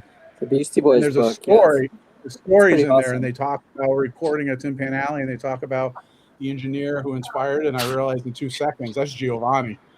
That's crazy, man. That's pretty. He may not have even known. It's so funny you should mention that. I actually just saw Money Mark playing a set at South by Southwest. Money Mark played keyboards and a lot of Beastie Boys stuff. Yeah, he was their carpenter / keyboardist. Yep, he was also born a day before I was born. Well, many years before that, but similar birthday. Interesting. There's a lot of weird Beastie Boy parallels with us because they also used to rehearse on Stanton Street, like 10 years before us. Then they recorded at Tin Pan Alley, but years before us. Like some points, I felt like we're like sort of living like their footsteps, but like they're always like 10 years and $10 million ahead of us. But yeah, they had a store right next door to us. But you know, one of the best things about the Beastie Boys is that they immortalized the legacy of Tom Carvel. Remember the Cookie Puss and Cookie Puss? Remember their prank calls from the Pollywog 2 EP? Actually, did they do that on the Pollywogs 2? It was its own thing. It was a Cookie Puss EP. And that was so hilarious. I remember listening to that on WLIR. You guys remember WLIR? No. Yeah, we were. It was. We were obsessed with Cookie Puss. Okay. Was that what they called Red's Bar or whatever? No, that's the 2 Bar tapes, and that was in Hoboken. That guy Red. Yes, piece of garbage and fuck your mother for a nickel. Yeah, I dug up your mother and fucked your skeleton. Oh God, so good. Speaking of Elliot. So for the viewers out there who don't know what the Cookie Puss EP is, basically the Beastie Boys, as a release, they did a bunch of prank phone calls where they were just calling people and they're like, where's Cookie Puss? Where's Cookie? Cookie Puss was this it was this mold for an ice cream cake. It was basically like a circle with a square on top that every single ice cream cake out of this. Wasn't that Baskins and Robbins? Still around? It's Carvel. Wasn't that Baskins and Robbins? No, it was Carvel. Carvel. Oh, it was Carvel? Okay. Yes. So they had these ice cream cakes, but it was the same mold for each one. But every single season they'd have a new thing. They'd have Cookie Puss. Yeah. The Opus for the Lucky Irish. Yeah, or Fudgy the Whale was another one of them. Yeah, Fudgy the Whale. A whale of a cake for a whale of a dad. Remember, a whale of a cake for a whale of a dad. Like, let's insult the customer base. You know? Here's a cake for your fat dad. A whale of a cake for a whale of a woman. You get real far with that. Yeah, we love Cookie Puss and Cookie Puss and but basically we had the same taste. That's some funny stuff. Well, they were a little older than us. What's that? Oh, nothing. I just said they were a little older than us, but they were and smarter because they were putting it on vinyl. We were just prank calling. Yeah, it was great. You remember TV Picks on Channel 11? Oh, of course. I just sent that. Used to yell Picks. Picks. This is the most low rent thing, so nobody could afford it in television. So Atari was expensive. The 2600 or 5200, that was expensive, but double the price of that. was the Intellivision, which wasn't as good. But, Yeah. But so It channel was head to 11 or head, though. It was head to What's it? head. The other Mhm. thing about television is So- you could play your friends instead of just the computer with sports and stuff. That's right. That was a that's right. selling You had to point. take your, that's right, because you had to take your turn with if it was 2-player on Atari. 2600. And I guess 5200 you could do. Could you do two at the same time? I can't remember if you could do head to head. Not Yeah, I'm complex. pretty sure you could. Like you could do They had the basketball. little wheels. You could race your body. Oh yeah, Yeah, the- Or there play were- Pong. You used to be able to play trackball, Pong. the trackball. Yeah, Yeah. and combat. It was just really simple games. Combat, yeah. Yeah. But the sports games and television ruled. But in Oh yeah, television- there's but this- baseball and football and tennis. but this was the funniest bit about TV picks with the Intellivision, if you remember. So what it was is that you had somebody playing the Intellivision, and a kid would call in, and when they say picks, the person who was playing the It looked Intellivision like this. would, Yeah. It looked like Yeah, my would- background. would It looked press like my the- background. There was a crosshair. Totally. Lasers. but it was the stupidest latency. Picks. It was like it was completely out of sync. Dude, totally. And somebody would win like tickets to some roller derby, some Yeah. roller skating rink, or whatever. Totally. Or My Playland. Yeah. My Playland in Rhinelander. And so it was like that, like bookended between the crummy Carvel commercials, and then you'd have TV picks, and then eventually you get to whatever cartoon you wanted to watch. Well, you know, But a little all after factoid. You know, Man, no. you know that those Carvel commercials. That's why the Beastie Boys had a career. You know, being like Lower East Side little art punks, you didn't really expect to have a career. Like they weren't in it for the money, right? You know, like, nobody thought they were going to make money off of a career. You know, they were like, but they made that Cookie Puss gag, and one of the airlines, like American Airlines or someone, used the music from Cookie Puss on a commercial nationally. What? And one of the Beastie Boys' dad's friends was a lawyer. He was like, they can't do that. So he sued, and they got like $100,000 or something, and that went into Beastie Boy Incorporated, and then they were like a real thing. They were able to buy studio time. Wow. And a real band. And so it Is was that based how on a lawsuit. That was their. So That was That's their crazy. was the Polly And there's a bunch of. EP before or after Cookie Puss? I don't remember, because Cookie Puss was like a single. The EP, Yeah. it might have been. It was the EP. Logically, it might have been before, so maybe that paid for the EP. I don't know, but I there's see. a lot of weird things. You know, like the Led Zeppelin sued them for using the bow now now now now, and they got away with it because it was under 7 seconds or whatever. So then Robert Plant put out that Tall Cool One song, and he sampled the bow now now now now, and he sampled the Beastie Boys sampling Led Zeppelin. Yeah. The Beastie Boys sued him and won. So Oh, Beastie no. Boys beat Robert Plant in court for sampling Wow. his own song. So yeah, smarter I than remember us. we But tried like, to do that with the Team Spider logo. We were hoping to get sued. Yeah, we're like, no press is bad press. But Yeah, no, exactly. Chris, Yeah, didn't Dee Snider reach out to you about the TS logo? Yes. Oh yeah. I don't know. Yes. I don't know if you know that. Les. Two of the Twisted Sisters have had something to say at this point about Team Spider's logo, which is the first thing was when we made the first shirts, the Summertime in the City shirts, and Yeah.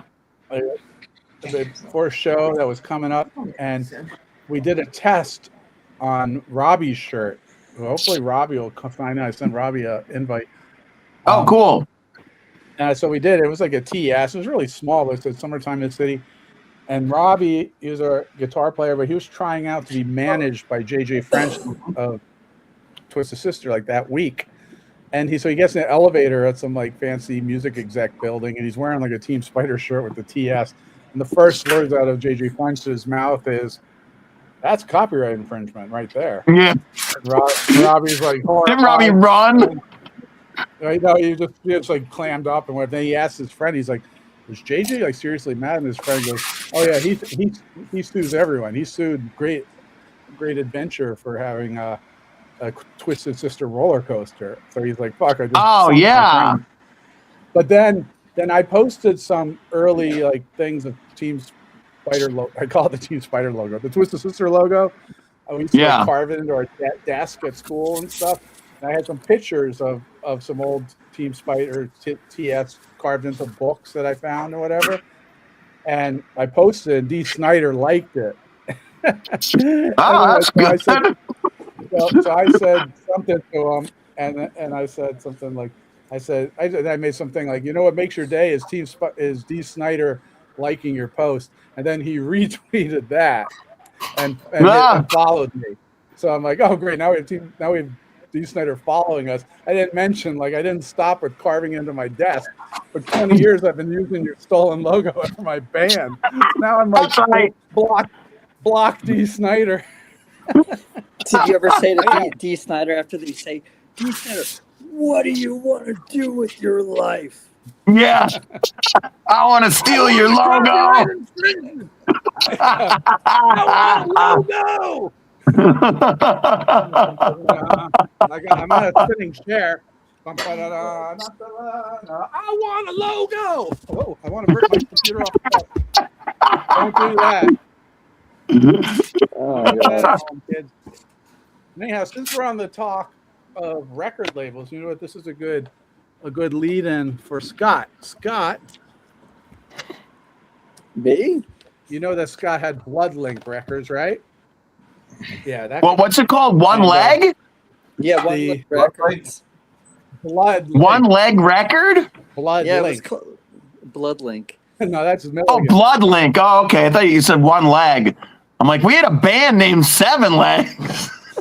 We should fight. We did. No, I mean, I used to be involved with actually, we should have been on back in the day. Hey. I was missing a hand, not a leg. Spatula Morris, so I replaced my hand with a spatula, not a hook. Well, Seven Legs is a pre-Lower East Side Team Spider. Les and I had a band back in mining country, Pennsylvania. There were 4 of us, and one of us was a kid Milligan who fell under a train hopping trains, and he only had one leg. So we called ourselves Seven Legs, and we decorated the stage with his old prosthetics that he outgrew every year. Oh, that's right. And I think we had a lot of those. So we should record like cruising the Haina 500. But anyhow, Haina is inside. You should do your I'm down. show in Centralia or something. Centralia was our hood. That was. I mean, we didn't even need Centralia because our own backyards, we could see smoke coming through cracks in the earth from our town. Remember that? Yeah. You know what I'm talking about? Near Up the at base Giants of the Despair. And yeah, you could see. You would look up and just. It's still happening. It's still going on. It's still on fire. Yeah, there's still mine fires.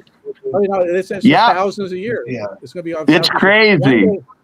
I used to be a paper boy.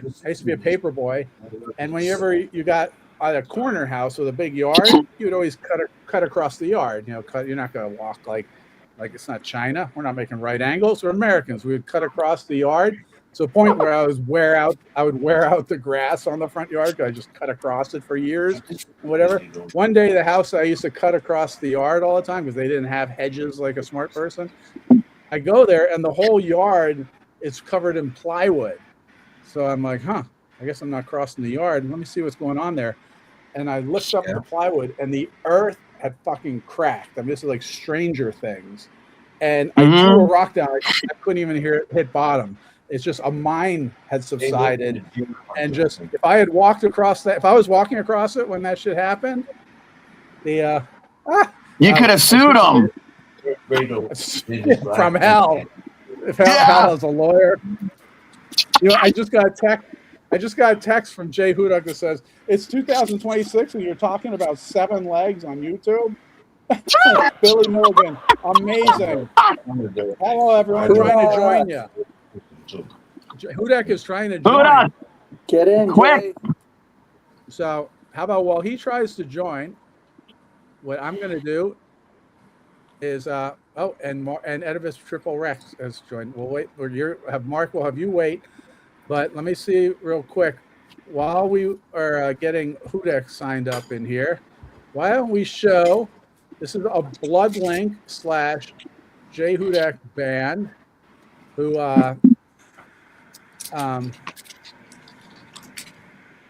were on TeamSpider television, right? And albatross is nothing like dross. Let's see. Let's see. This is an albatross, not to be confused with a albatross or the albatross. This is an albatross live at TeamSpider Studios. If I can find it, where it is, I got so many things open now. How many people can join these things anyway? Is there a limit? It could be that there's a limit. Like, is there at least a Hollywood Squares amount of section? Here it is. It might be 9 would be nice. Here we go. Let's check out an albatross live on TeamSpider TV. Oh man, that's supposed to be 05. Oh, cool. Okay, I'm gonna put him back. This, I guess, this is when.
Oh no! Did it freeze? There you have it. No, that was an albatross. Play the rest of that. Yeah. That's so good. I love seeing Phil going nuts. The keyboard player played with our band, and he was kind of mellow on stage with us. Seeing him in an albatross gives me so much joy. Or it reveals how boring your band is. Yeah, totally. We're just an 80s band. And albatross is such a classic. Yeah, no, totally. That was awesome. You know that their first show, they were not called an albatross. The name of the band was actually that image of the truth. And then it became the One Bird, Two Sex, Three Cake Collective. And then an albatross came later. But actually, there was even a name in between that, because when they played at Lost Film Fest, there was, like, before they were called the One Bird, Two Sex, Three Cake Collective, they were called the Hawaiian Eye, or that was the name that this guy at the Lost Film Fest event where they played, which was their first show, Lost Film Fest 2, at Kill Time, and that was December 2nd, 1999. December 2nd, is that right? No. Sorry, December 20th, 1999. That would have been. Yeah, don't. Or 21st. Was Jay? Are you still on here? Yeah. Anyway, yeah. That was It's not your interview. Yeah, that was. Where is Dudok? Is he on air? He said he's still working, hopes to get out soon. Looks cool. We're in his ear. He's listening to us at work. That's the bass player. Kudak. What was the first bass player from an albatross? See if I can bring up a picture. Yo, can you guys hear me? Hello? Yeah, I hear you. Where's Dave? Do you have your camera on? My camera is on, but it's not working. Sikowski! Yo. 21st century. Good morning. When I say Dave's here, you say whatever. Dave's here. Whatever. Whatever. Dave messed up. So try again, Dave. Let me rejoin. It says my camera's on, but I'm not seeing myself, so I don't know. I don't see anything. As usual. Maybe I can find a picture of Dave. Well, here I can show. Jay Hudak will be here later. Let's see if we can find a picture of Jay. He's shy. Well, he's there with that face looking like a Clifford. For some reason, the cameras are cutting around him. That guy in the middle, that's Jay Hudak. Hudak.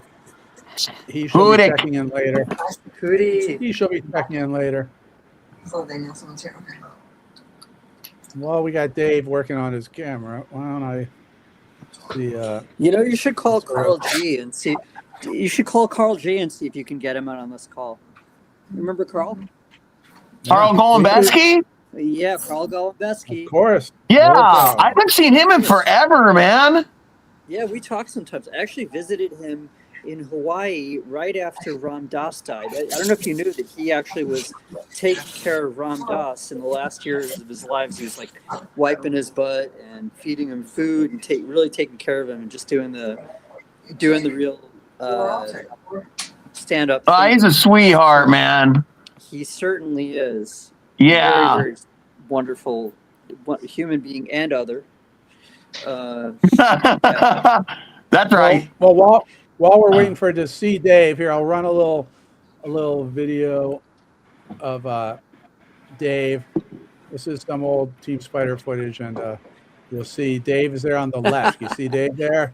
The Secret Service man. All right, let's see if we can play. The legend. Oh, is this just a still picture? You should play some of the stuff from Lost Film Fest. Oh, by the way, I noticed your TeamSpider logo on that Farfisa, on that organ. Oh. Yeah, on the microphone. There's the TS on the microphone, Zach sat. That's right. Oh man, I miss that. That's our logo. Yeah. Also, hopefully, we made that logo. Exactly. We had a lot. I was going to say before there's this girl that comes out to see us. Well, and she dated JJ French, and I mentioned all the stuff we were talking about earlier, and she was like, "He'll come right after you." He's like, "Don't mess with him. He's serious." And I'm like, "Yeah. He already tried. I guess. I think I talked to Chris around that time when she mentioned that. She still comes to see us." Yeah, you could have said. Sorry, go on. I'm trying to say stuff without like mentioning her name or divulging too much. But yeah, that's she said to watch out for him. I guess I'll end there so I don't like get anybody in trouble. Well, what we're learning is people are a lot more litigious than us. Wait, didn't be why we're broke. play at L'Amour's in 1984 before TeamSpider started, before Twisted Sister was even a band? Well, that's what we used to. We used to say that Zach came up with the logo because he played in the Civil War as TeamSpider, and that was his infantry logo. I remember that. And we were going to go to our graves like swearing that, and yeah, we're like, but we didn't do it. So was Zach in? He was in the Navy, right? He was a merchant marine, right? Yeah. Oh yeah. Something like that. While we're talking about Zach, maybe I can get that video to play. Here's some Zach. And they might come up with the answer. If not, there's a negative to say. Park, right? When I say team, you say spider. Team. Team. Spider? Team. Spider. You got that right. Yo, when I say Zach, you say whatever. Zach. Yo, Zach, whatever. The goal here is to find the real Zach. Now, Zach's going to stay very quiet as not to reveal himself. We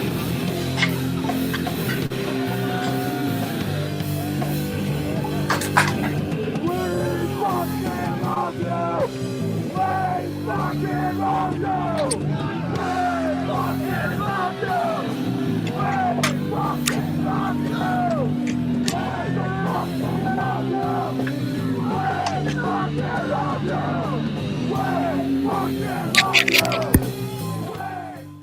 That's it, gentlemen. Thanks a lot, everyone, for voting. That's it for the audience. So you can hear what Zach would.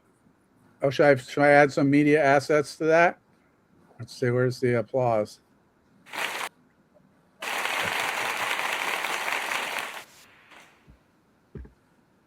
And since we love Zach, and finally he earned a gong. Can you guys hear me? I hear you now. I muted you because you're hacking up like a goddamn snot factory throughout our heartfelt Zach tribute. So I had to mute you. Oh, I saw that. That's fine. All right, so Dave has joined the conversation. It says, can we see him yet? Have we figured out the camera thing with Dave? Oh, there he is. Add to stage. Dave. Give Dave the clap. Come on, Dave, give him the clap.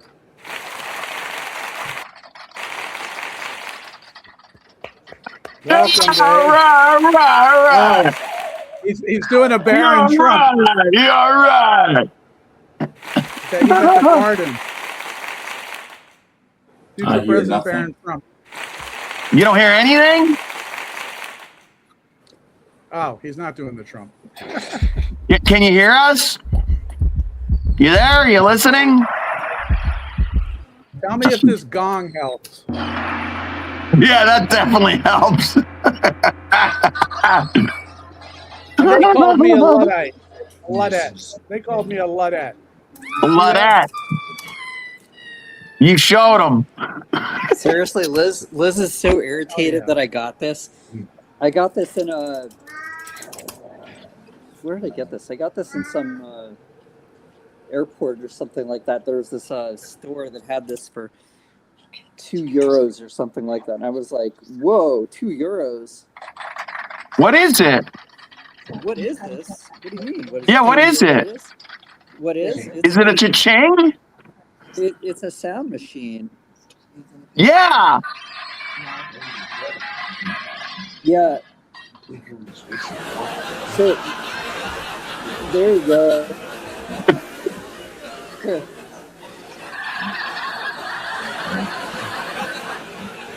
Is that from that? No, that's me. Oh, okay. I was like, Scott, you've been doing that though. I'm like, that thing is worth $1 million. It's the police. Anyone hold it? Uh-oh. Seriously, you want to buy it? I'll sell you. Hide your weed. It's a collector's item. Well, we used to have, it was like that, and it made the sound of a coin, and we used to call long distance, and you just put the thing up to the receiver, and it sounded like coins were going into it, and we used to call from home, like if we're in Ocean City, like to call our parents, you just put that thing up to the phone and make the cha-ching sound, and it would work. We're talking about Redbox, right? Electrolyte water. It was basically like that thing you have, but it made the sound of a coin dropping in the phone. Like this? It was a singer. Yeah, we called it the cha-ching. I actually have it. I think it's in the other room. No way. You know what the frequency was, Les? You know what the frequency is? You need water for the car? What? 2600. Like a Atari. Right. Like a Oh, really? No. It was the 2600 tone would get you free phone calls, right? Yeah. Well, actually, technically, it's two different tones, like the DTMF tones. Are so it's two tones that kind of run simultaneously together. Yeah, that's not. I don't think that's actually what the 2600 reference, the Atari 2600 reference is. But do you know the history of how that all came to be with the Red? No, what? We just got free phone calls and loved it. That's all I know. Here's a lesson: how to TeamSpider a phone with Scott Byven. Let's hear it. Yeah. I'm interested. Yes. I'll eat while you take over the show for a sec, Scott. I'll take over the show. Let me tell you kids about something. Hold on a second. I couldn't do that.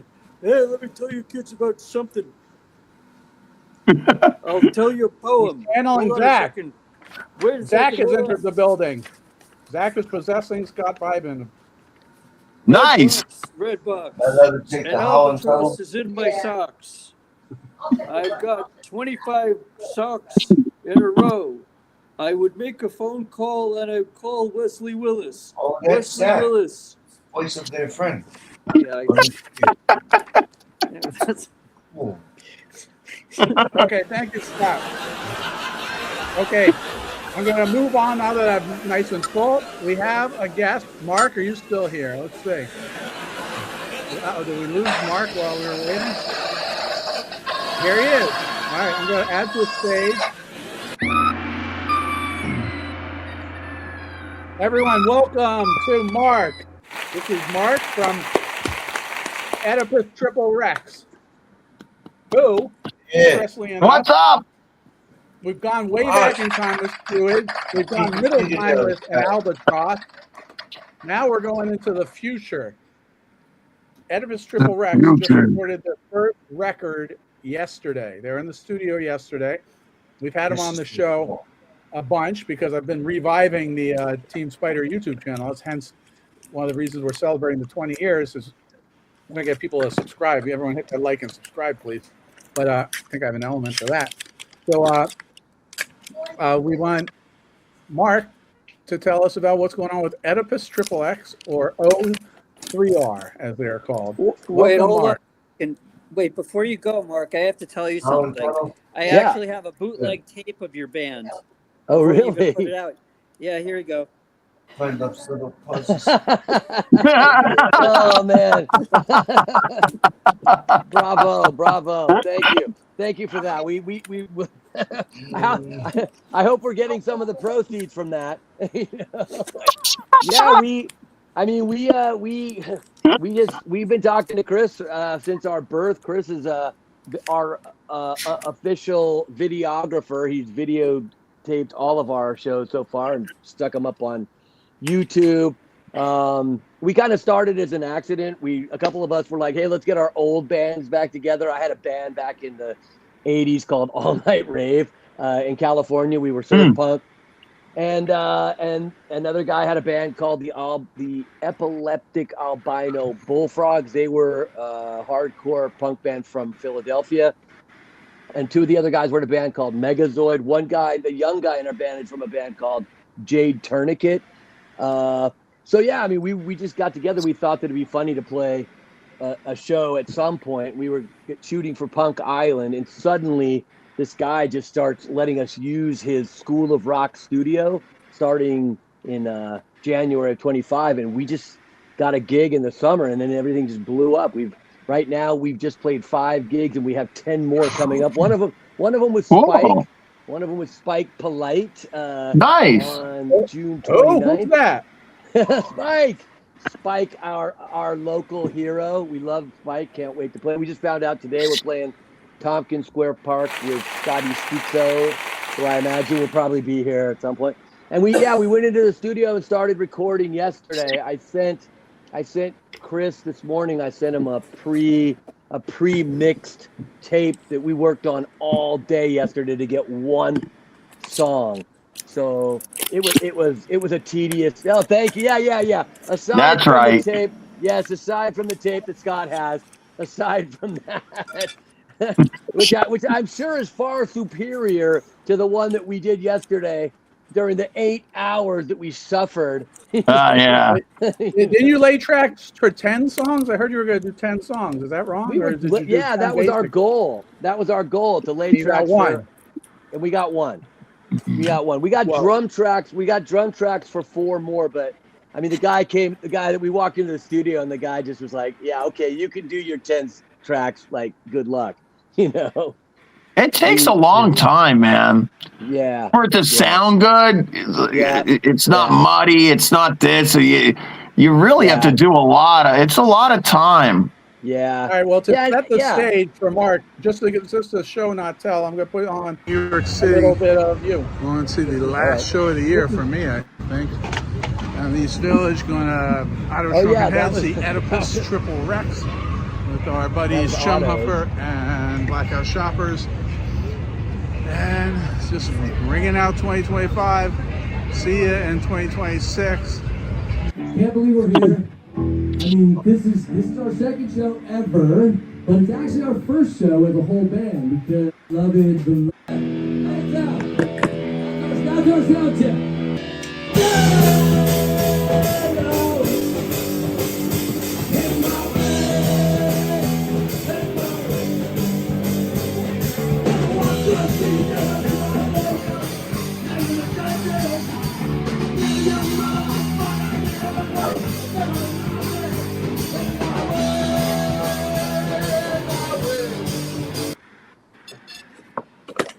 And let's hear it for.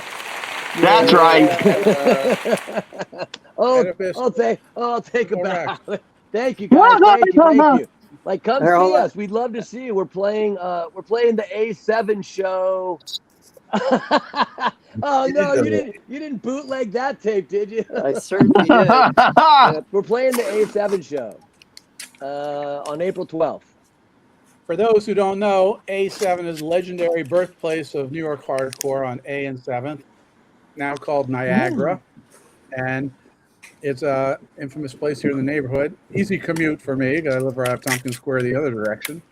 So it's an honor that they brought back the venue, and it's a big honor to invite Oedipus Triple Rex to play like the second of these the series there. So congrats, that's great. Thank you. And That's explosive. and then, but that's exciting. At least you have one good song. I was wondering about the 10 song limit, but I thought, some people have pulled that stuff off. Like even Nirvana, the first record, Bleach, they went and did that, I think, in one day for $260. And it's sort of like, you can get in that groove and just play your set, and then, it might be you capture something that's worth living forever. Other times, you might spend 2 days getting the snare sound right. That's right. Johnny Mellor's Bastardos is our buddy. They're our buddies, and we played with them a couple times. And they went into the studio, I think, maybe a year ago, and they blasted out 11 songs in one day. And then they spent the next year mixing and whatever. So that one day still took them a good solid year to really get it into shape to actually put it out. And they put it out on vinyl. Chris, I think you were at that show at the Broadway. Yeah, it was great. Yeah, you were there. That was a great show. So they were good. They were like they were sort of like the Clash when they were a pub band, right? They were sort of like pub band version of the Well, the same thing goes on now with filmmaking, which is the era of you can shoot as much footage as you want, and you think like, this is great. I had 4 cameras in 10 hours, and then you're like, now it's going to take a week to look at that footage. Whereas back when Les and I were running around with our mini DV camera, it was, you had this hour tape, and we try to make it last all week. Yeah, for sure. But that's right. But your limit. Sometimes your limitations. Remember, you'd shoot it. You'd shoot it to make it last as much. as possible. So Rob just wrote. He said to say hi. Rob, the bass player. Hi, Rob. Rob's bass, Oedipus Triple Rex. Yeah, Scott's right. They had SP, EP, SLP. We used to run the tapes slower. And, our first Damn, that's funny. If Les will remember, the first name of our first public access show was VHS or Less. We reveled in being lo-fi because that's right. We're making movies. We're making short films. We weren't making TV in our minds, and we just were like, we knew people who made 16 millimeter films, and they spent 6 months on it, and it would just sort of be like, didn't you have like a million ideas in the meantime, and like you're saving money to finish this film and to go to answer print? There was all this money stuck, and we went out and made 3 films on VHS over the weekend, and then what film festival is going to show that? They only show film. And we're like, we'll put out. We learned public access, and we started to take film. But then, yeah, then Scott, then we discovered Scott Byman down here in our Brady Bunch circle, which is, he had a film festival you'll love called the Lost Film Festival. As in, you got Sundance, you got Toronto, you got everything under the sun named after a town. Scott just would show up with a video projector in any town and have a festival. So it's the Lost Film Festival. And they showed VHS decks, and eventually I wound up having enough money to buy a DVD player. And eventually I had a laptop, but originally it was 2 VHS decks. Yeah, there we go. Plotting the DVD. Yeah. So no, it was a really funny story. Like for the first Lost Film Fest, Mike Carroll's dad, Mike was one of the co-founders of Lost Film Fest. Because he and this guy named Scott that he was friends with, they went to high school, and they'd started this thing either a couple weeks before or a month before, whatever it was, but they didn't really know what they were doing, and they wanted to set up a film festival with bands playing in a baseball field in one of the suburbs of Philadelphia. I think it was, I can't remember what the suburb was, but anyway, they contacted me because I ran Bloodlink, and they wanted some of the bands to play, and I'd been doing stuff in film for a while. I somehow managed to get myself on as an extra in a John Waters movie called Cecil B. Demented. And then I was in Toxic Avenger 4 and acted in, I don't know, I had this whole kind of crazy plan to become a movie star, which didn't really work out very well. So anyway, I was super involved with this whole media making movement that eventually became known as Indie Media, which was a website thing. I don't know. Anyways, I was making a lot of videos of protests. My friends and I were all doing this, and we didn't really have a way of putting this stuff out in the world. But anyway, when Mike and Scott got in touch with me, I was like, "Oh, this is great!" And so I want to bring together a bunch of my friends that I knew from film, like Timothy Speed Levitch and a bunch of other people. And we had 2 days. We know Speed.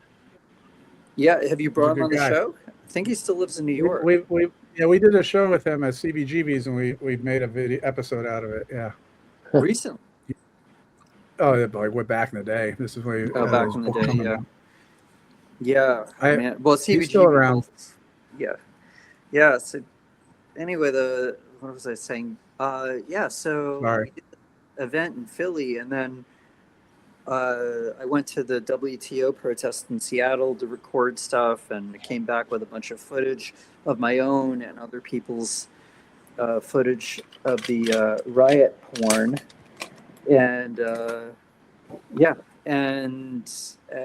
after that, I started going on tour with it.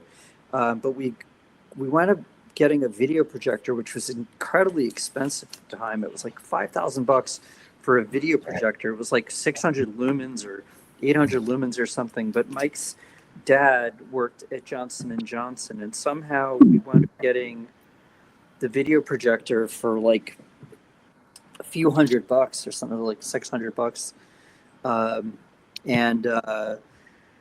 So I started taking that all over the place with 2 VHS decks, and I knew nothing about editing or anything, so I would just have a video, and then I tell a story in between while I was queuing up the other one, and then put the VHS tape back in, and kind of go back and forth. And I had a 3-hour-long show that I would tour all over with. I wound up going all, and this was actually where things like the Yes Men got their start. The Eric Fensler G.I. Joe remixes, the Gorilla Network, Big Noise Films, and of course TeamSpider. TeamSpider came. So I did a Renegade event. I used to do Renegade events at Sundance, and there was this one year. I can't hear him. Oh, you can't hear me? Can you hear me? Yeah. No, yeah, I could. You can hear me. Okay. So I wound up doing this, organizing this Renegade event on Main Street. This is the second event that I did. I guess this was 2002. And I rented a place called the Eye Lounge. And it was crazy because we had the Spaz DJ collective, like the like anarchist raver collective come out from the Bay Area. Had Madigan, Bonfire Madigan from Kill Rock Stars, and of course TeamSpider. TeamSpider came out and played, so we showed a bunch of movies, and I think we showed a movie. Yeah. Actually, you know what? We showed like a Bob Odenkirk film. Like he came to the thing, but yeah, it was called Human Being. I remember Lloyd Kaufman came from Trauma. That's remember. He did come, and remember I was remember that I crashed the Hawaiian Topic bikini contest or bathing suit contest. So I got dressed in a woman's bathing suit and gave myself some boobs, and I like jumped up on stage during the competition. the guard, like the security guard, grabbed me by the throat and like pulled me out and threw me in the street while I'm like in this bathing suit and my boobs are hanging out. Oh my God, man! True story. But do you have any video from those shows? Can you share that, Chris? Well, you know, I was just actually trying to bring up a still, and I'm having an issue with them. So nah, we'll have to clip them in. But I'll clip in some TeamSpider Goes to Sundance. We had an entire episode based on the Sundance show. Remember, we're laying down in traffic and stopping cars and all these things that now, as a boring old guy, I'm like, I'd be mad if some kids laid in front of my car and stopped me going from work. But yeah, I guess you become what you hate. Oh wait, Mark has to go, so I'm going to just say goodbye to Mark. Mark, and we're gonna play a little more. All right, taking off, huh? You're taking off, eh? I think this is the song they're going to make a single out of.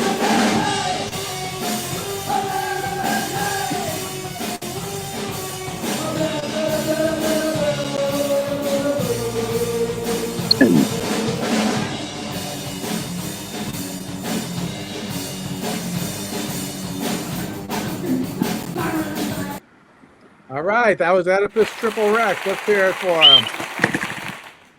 And thanks, Mark, for coming by, and we look forward.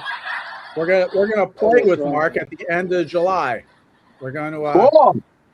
I don't know, Les. I'm hoping maybe you'll be able to come out, but we've got a venue booked July 25th, 2026 here this summer. It's a Saturday night, which I know is hard for you. I doubt it, but we'll see. Either way, we're also talking about for everyone's back in for that weekend to maybe spend a couple days at the beach. So we'll drag you into, even if you have to miss the show, you could come and we'll hit a couple days on the beach and we'll have a little bit of a reunion there. So thanks to Mark for stopping by, and we just welcomed them to the bill. We've added them to the bill, so it's going to be TeamSpider, Dr. Sleep, Oedipus Triple Rex, and the non-residents. And Doctors, is that George Mack's band? Yes, they're coming from Austin, Texas. That was sort of the inspiration. Yeah, Al. How you doing? That's awesome, dude. Yeah, so he inspired a lot of this stuff just because he was coming to New York, and he's like, can we get a show? I was like, all right, we'll put you on. Then he's like, what about TeamSpider reunion while I'm in town? So I was like, all right, we haven't done it in like decades, but hold on, I'm going to look at our schedule. What is it, the 25th of June or July? July, last weekend of July. How you doing, Spike? You think it? Give me 1 minute. If you're around, we'll have to talk. We'll try to get Sewage on a bill too. I don't know if you're around then or if you're free, but that, and I also want to get the Blackout Shoppers, who I don't know where. It's 8. So let me invite the Blackout Shoppers here because they wanted to come on, and they'll probably be our last guest of the night. Let me. I'm going to send them. Hold on a second. With Sewage, does JJ, the lawyer of Twisted Sister, sing for the band? Sewage. Oh, good pun. Good pun. No. Sewage. Oh man. Okay. Yeah, no, Dean Snyder never sued you guys.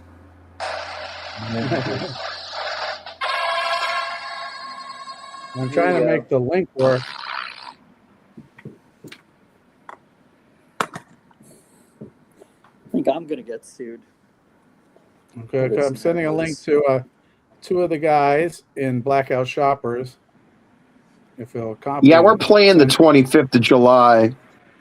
You bastard. Yeah. Well, we're just gonna have to. Yeah, hey, come it's on. a lower east side. You say bastard, not bastard. Where you from? Who? Look, it's Columbus, Ohio. Come on. It's bastard. We talk normal over here. Come on. Look, you gotta talk Okay. like a piece of cabbage. You from New York? You're real from New York? There you go. Lower east side. Who? You should know from it. What was we talking Sweep about? the streets. That's right. You know, my brother told me that no one in New York speaks like Community service. a New Yorker no more.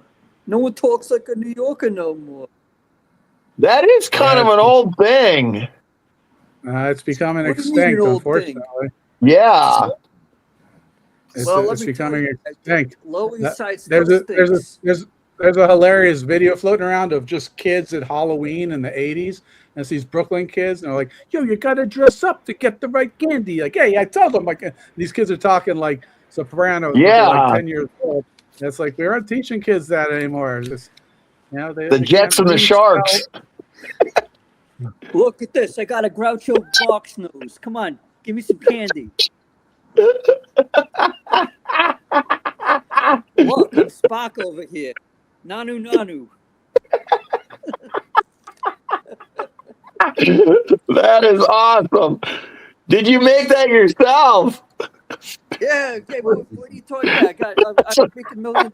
Look at this. I'm gonna sell it. I got a whole bunch of these. You want it? Give me How much? Offer. How much? $5? No, it's $2 for $1. $2 for $1. $2 for $1. Come on. A buck $2.80? Is that a buck $2.80? Look, you want it? It's yours. Oh my God! You like this shirt? Do you want this shirt? Like it?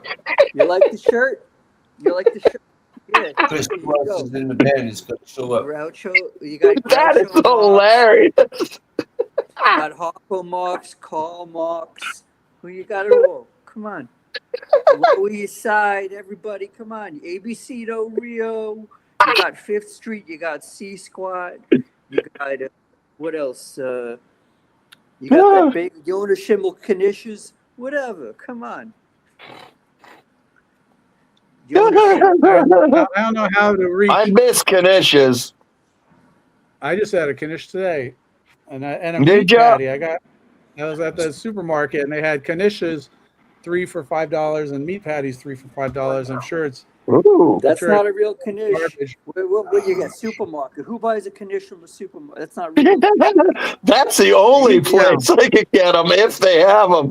Supermarket. Seatown represent. Where you go to Food Town? Yeah. Food Town for a Seatown, Knish? baby. Come on. You got to go to the deli.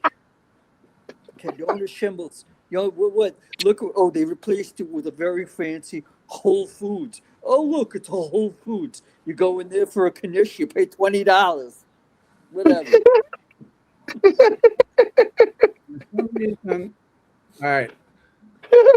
I'm gonna have to cut you off there, Scott, and we're gonna check out. I'm trying to contact the Blackout Shoppers. We will in the meantime check out a little bit of Blackout Shopper books. videos. Yeah, they're not around. Eric Natitis just contacted me recently. Wanted to bring somebody to town, show around. He's like, "Where's the anarchist bookstores? Where's Blackout Books?" I was like, "I don't think we got them there for you." All right, here's a little bit to warm us up for our beloved Blackout Shoppers. Where are they? Doesn't seem to give you a real obvious order of where they put these things. Blackout shoppers, where are you?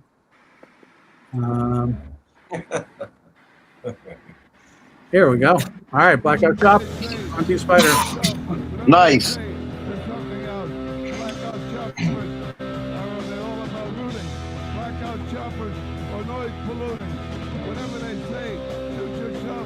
You turn it up louder. Oh my God. Oh, that's cool. Blackout choppers, blackout, choppers, blackout choppers, blackout choppers, blackout, choppers,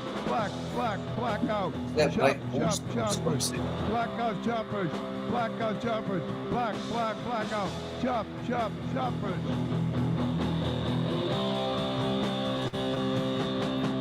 Oh, that's from. Oh, that's actually a WTO video in the background. Does that number still work? Actually, it's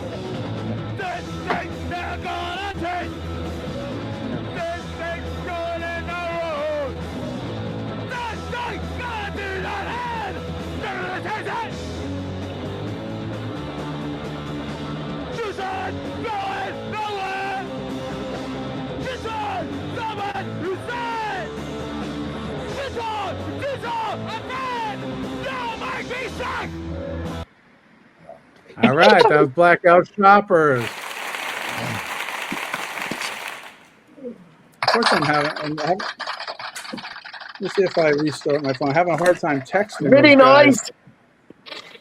Yeah, that's the Blackout Shoppers, of course, accompanied by Zach. And there's a really funny interview where Zach interviews them, and I have that queued up too. But I'd like to talk to the guys first if I can figure out why I can't. For some reason, I'm trying to paste the link into their email, into their text, and it's acting like, oh, as soon as we load that giant 20 gig video you tried to send them someday. So it's in a queue. It's in a queue. Did you ever play it? Did you guys ever play T-Squat? Oh, plenty. Oh my God. All the time. Yeah. In fact, I wonder if we have a footage for that while we're waiting. I want to see the Lost Film Fest footage. See a very young version of myself. Look at this when I used to have very, very short hair or something like that. Yeah, I know. I hear you, man. Gray hairs. I just cut my hair like 3 days ago. I couldn't. It was long. But anything I went to do, I work on this, go work it, right in my face. It was driving me nuts. Do you know? So I gave it a good chopping. You see there you go, dude. That's great. Toupee. I'm actually bald underneath this. That's new wave. Right. We have a guest. There's Dave. And can we hear him now? Yeah. Right back. Yeah. Wow. Good to see you, Dave. So, it's a how Team are you Spider. Can you hear us? Yeah. Can you hear me? Years. Yeah, we can hear you. 20 years. You sound all right. Team Spider on YouTube. And some people might be confused. Same Wait, how old come you have Dave these? voice. How come you guys have concerts from like 22 years ago, 25? Because we predate YouTube.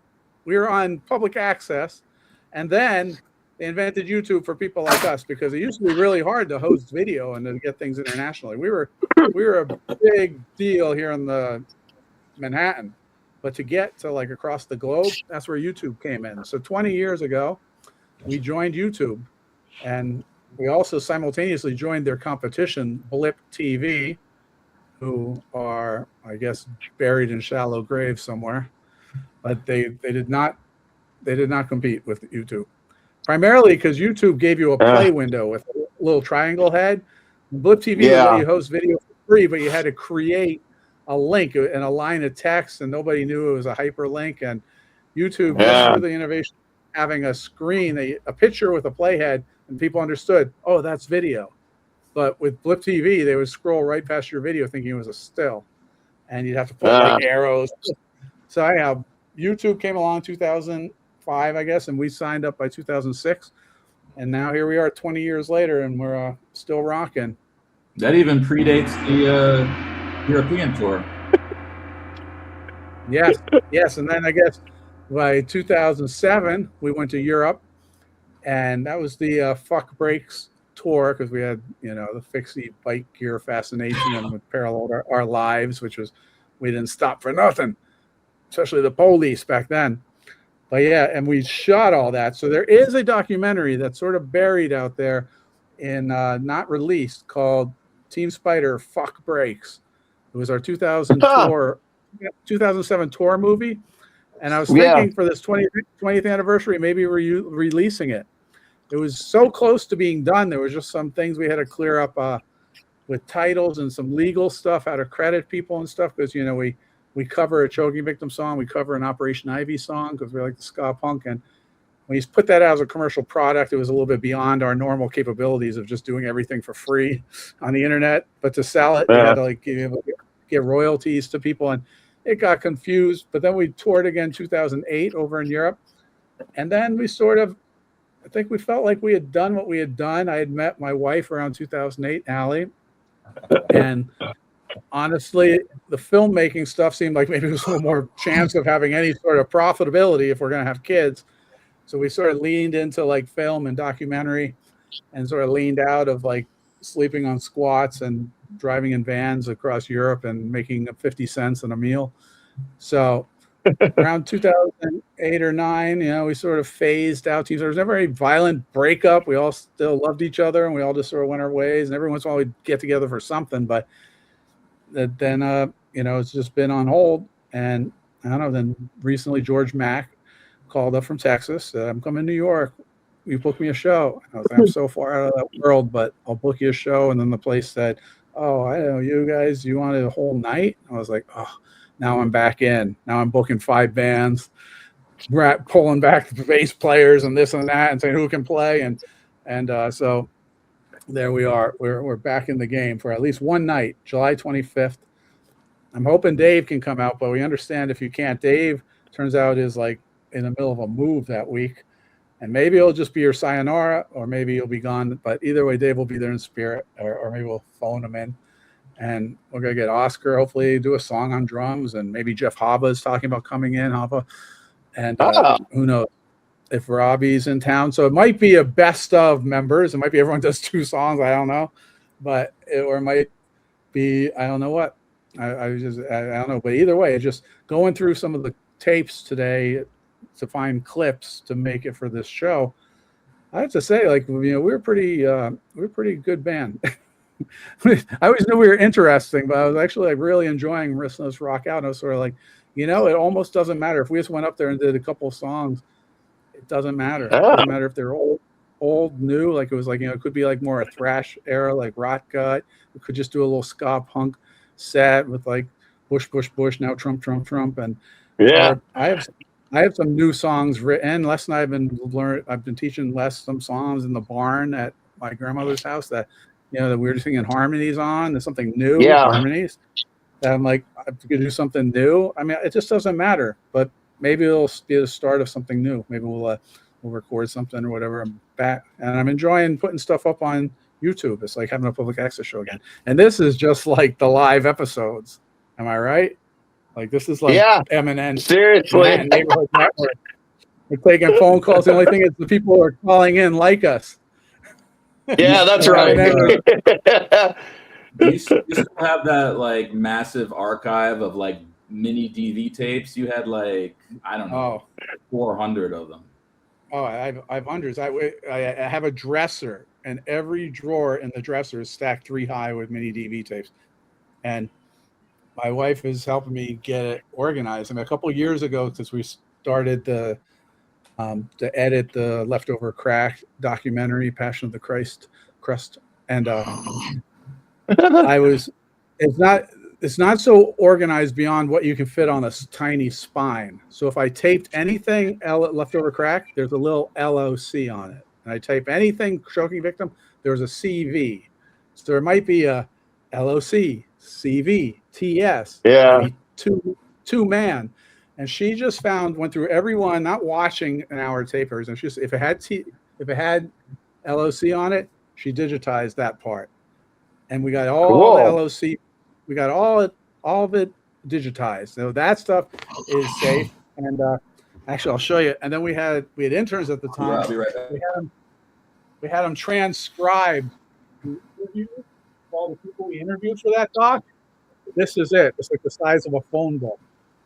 This is interviews for the Leftover Crack doc, and color coded by topic and stuff. So the band recently asked me if I could put that together this year because they, I don't know if I can announce, but there's stuff going on with them this year. And I said, yeah, I guess so. So it may not be the best, but I might finally put out a Leftover Crack doc. I'd like to put out the TeamSpider doc. And so I'm busy again, suddenly, after doing absolutely nothing. Filmmaking wise. I'm now sort of back into it in deep, as they say.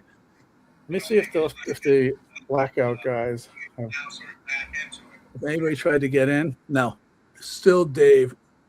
Where is Dave? You know who? He just went to take a dump. He said, I think he said he had to take the kids to the pool or something. I don't know what that means. Is that what he said? Where's he moving? I guess we'll talk to him when he comes back. Oh shit! Somebody called the police. You know, that's right. Dave's not legal. Oh right. He's an alien. Yeah. The files just came out. They released the files of what all those Air Force captains were seeing. It was Dave. I heard. So anyhow, we lost him. Sorry. Oh shit! They just shot him. Oh well. Oh, lucky you do. Lucky you do. Poor Dave. It was nice. It was nice. That was nice when it lasted. Yeah. While we wait for shit. While we wait for a blackout shoppers, I should say, are they going to ditch out on us? Because I've spent. They didn't want to. They didn't want to come in till 8. So hopefully we still get some blackout shoppers. But I thought it would be a nice. Oh, here, while we're talking Leftover Crack, here's a bit of the Leftover Crack doc for those who wants to see. Let's see. It says I have to remove a video in order to add Leftover Crack. So let's remove, and now we'll add it. I'm learning the software, and it's no small feat for Luddites. What's the software? This is StreamYard. You know StreamYard? I'm probably going to cancel it. I've seen other people use this, and they had a lot of problems with it. Well, at first it was echoing my Instagram feed. The thing that StreamYard is supposed to do is it's supposed to let you do one live stream, and it goes to your Instagram, it goes to your Twitter, it goes to your Facebook, it goes all over. Yeah. But I could hear the Instagram, and I couldn't get it off. So Instagram's probably where we would be most popular because the crowd or whatever, people, and I had to just kill the Instagram feed because it was just I couldn't handle two voices in my head with like a delay. Oh. But let's see if I can refine that LOC clip. And it's in downloads. Since it's on our brains and we're waiting for the blackout shoppers, I'll see if I have a bit of and it has a bit of Jello, who we've been paying tribute to tonight because Jello Biafra had a little health issue, and we're hoping him to get better. All right, so everyone quiet. Here comes. Oh, I didn't know that. Yeah. Controversial artist. Leftover Crack is the most controversial artist we've had in a long, long time. This next song is about killing cops because we fucking hate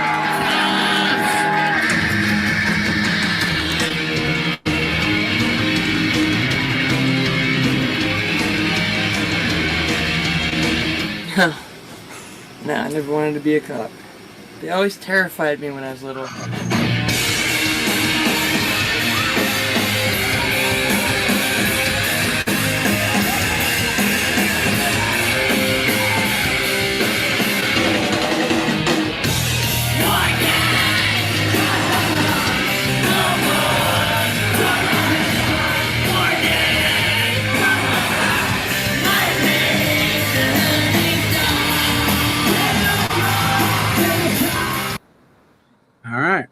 My wife would steal my own video off the YouTube. That's awesome. They are consistent. The We messaging can't is write consistent. songs like that anymore. I don't know. Now people listen to them. Now people actually know. But all that stuff's got to come back. We need a new All in the Family show. I would love that. I've been watching that because I only have an antenna TV and a couple of apps, but I have. Oh yeah, All in the Family was genius. I love that show. It's on every night. It's on every night on the TV antenna. So yeah, I just watch it on YouTube. I guess they have I think all the old shows. They have full episodes. All the old episodes, rather. Yeah. I still like to scan. This is my Luddites showing through, but I like to scan and I like to watch the news at 11, local news, just to see what they think is news. I don't think it's like some source, but it's like, what's at the top of their menu? And then at 10, I flip over and I watch All in the Family. And then when the commercial comes on, I flip around and see what's going on. And I'm sort of still interested in pop culture without being catered to due to like algorithms thinking they know me. I just want to see like, what is the world, which is the people still rock the antennas. It's like, say how included, me included. And it's cheap. It doesn't cost me anything having an antenna. I got this antenna for $30. Digital antenna. And it had like 100 channels immediately. I was like, whatever. So anyhow, leftover crack on antenna TV 2026. Can't beat it. Can't beat it. Let's see, anyone else come in yet? No, it's still Spikeless, Scott and Dave. Huh. Well, Blackout Shoppers. I wonder if I should call them. Oh wait, you. What is this? Give him a buzz. Scott. Oh, okay. Scott has to get going soon. So everyone, let's say goodbye to Scott Bybin from Lost Film Fest. It's been a pleasure having you on. And we're gonna gong him out of here. Good night. Good seeing you, man. I love the nose. That was awesome. That's the funniest shit ever, dude. Get the dog show out of here. He's out of here. That's right. That's right. You know where I'm going? I'm going to Blockhouse full of Bianca's Raceway Flea Market. You know what it smells like? What? Take a guess. It smells like I gotta get a light. So I gotta get a red light that flashes around when I hit the siren. Holy. Good night, Scott. We love you. Later, dude. Take it is. Take it is. I'm gonna see, and it's funny. Well, we certainly have virtual Blackout Shoppers. Blackout Shoppers. I've asked them if they're interested in playing with us the 25th of July, since they are, TeamSpider family band and been around we've been through a lot together in glory days and deaths and all that stuff. And Spike and Matt from Blackout Shoppers, I distinctly remember carrying me on a chair during the wedding. I doubt Les did that with his pinched nerve. But do you remember that, Scott? Yeah. Spike? I remember getting married is we're such an unconventional. I think outfit. I filmed it. I think you gave me a camera. Probably. That's cool. Yeah. Well, we just sometimes I just don't know. I don't know what to. If my recollection serves me right. I think I had two of them. I think I had like one hanging around my neck and like another one filming or something. Something like that. Everyone in this band has to multitask. It's like, you can't just play drums. You have to drum and like be a sound engineer or something. Yeah. Matt was at the wedding. He was carrying one leg, and Spike was down there carrying another leg, and I'm up there rocking around, getting married. And so anyhow, this has definitely always been a family operation. So let's see. You'll see Matt here wearing a ski mask because he is a looter, as he told Zach, who was morally challenged by that idea. But here's some more Blackout Shoppers.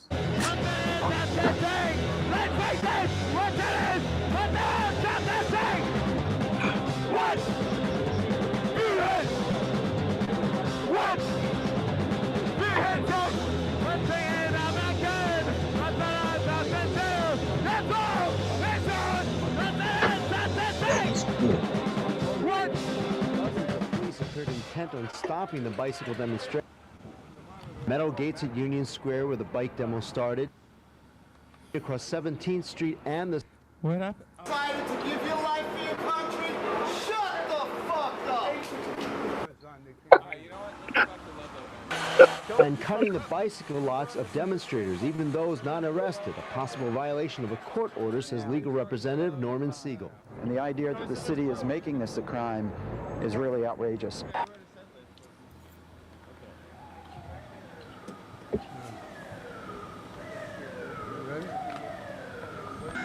Critical mass is like a way of saying, hey everybody, come on, let's do it. We can all do this. We can all make our city.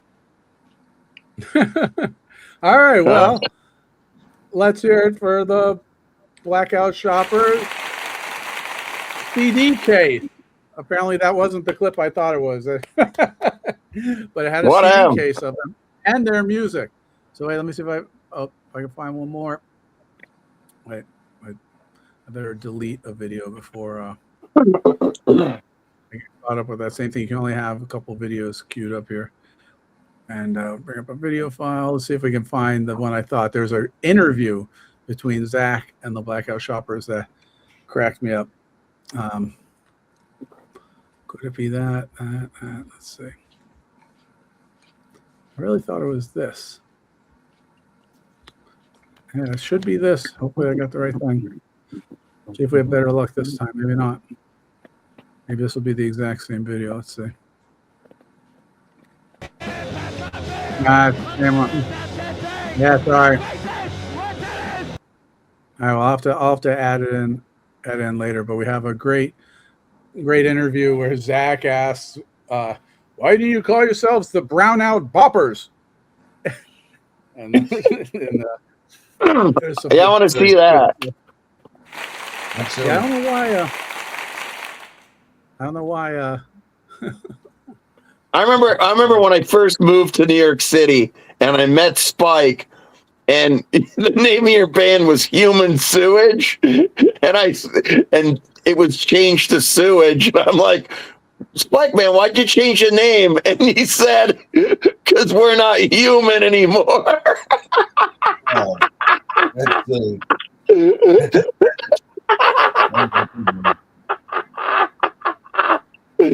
That was the first time I met you, dude.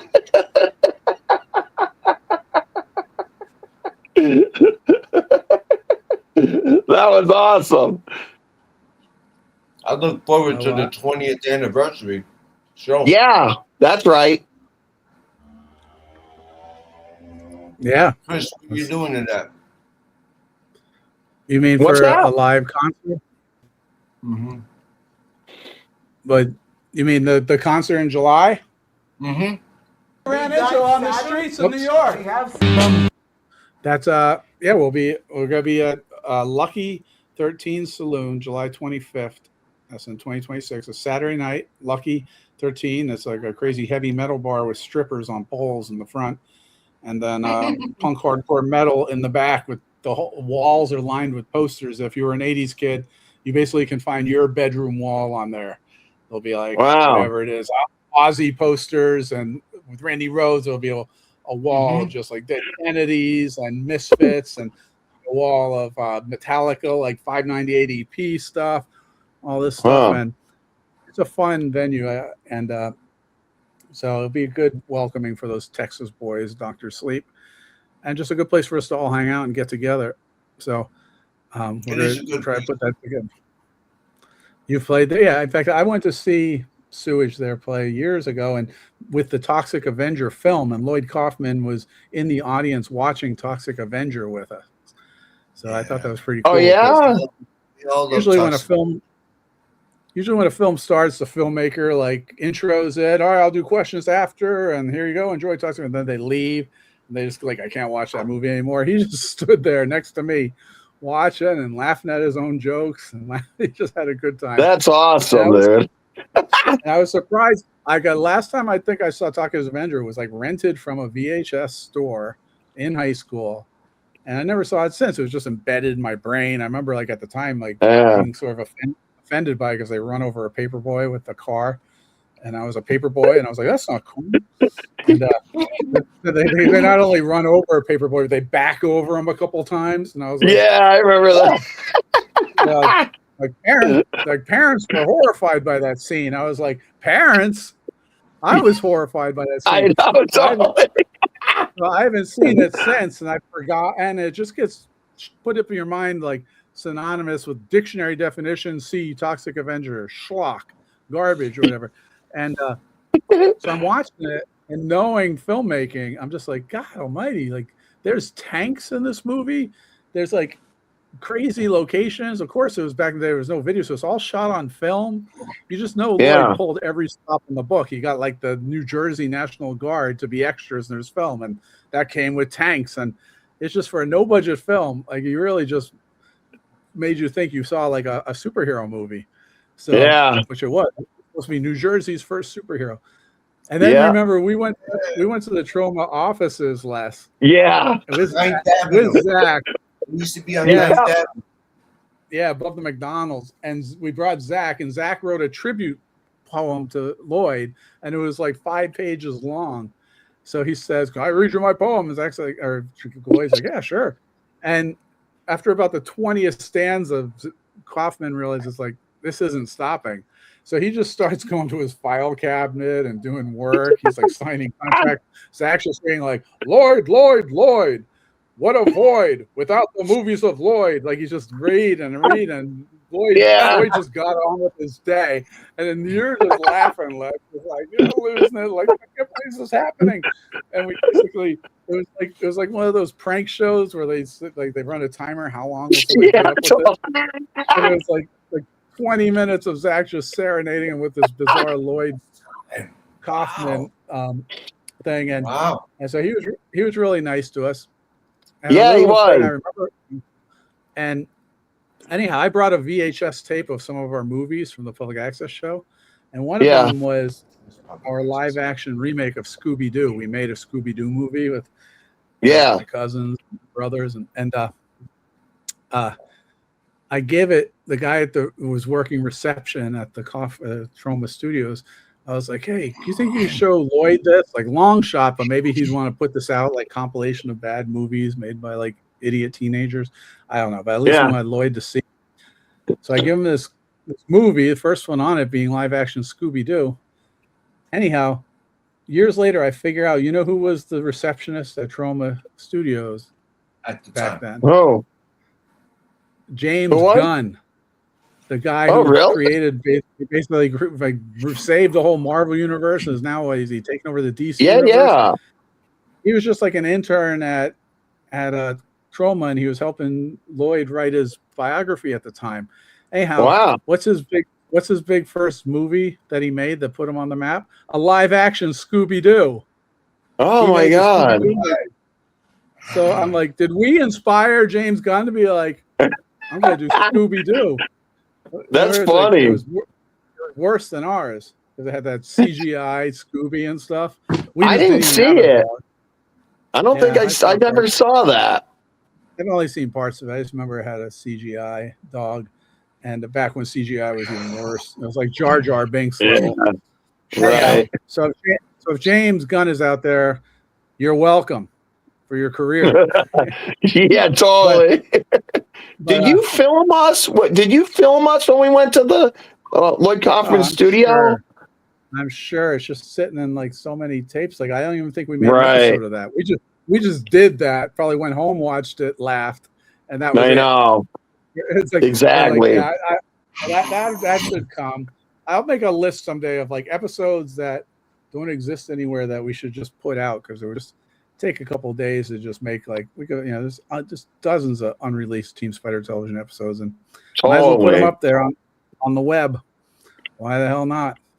Seriously. Anyhow, I brought up a video. I was hoping. I don't think this is what I thought it was going to be. I was hoping this would be Blackout Shoppers, was not. Let's see what it is. Bum, bum, bum, that's to shun. That's what shun. And that's bum, bum. And that's bum, bum. And that's to shun. Captured or killed a collection of killers. That's good.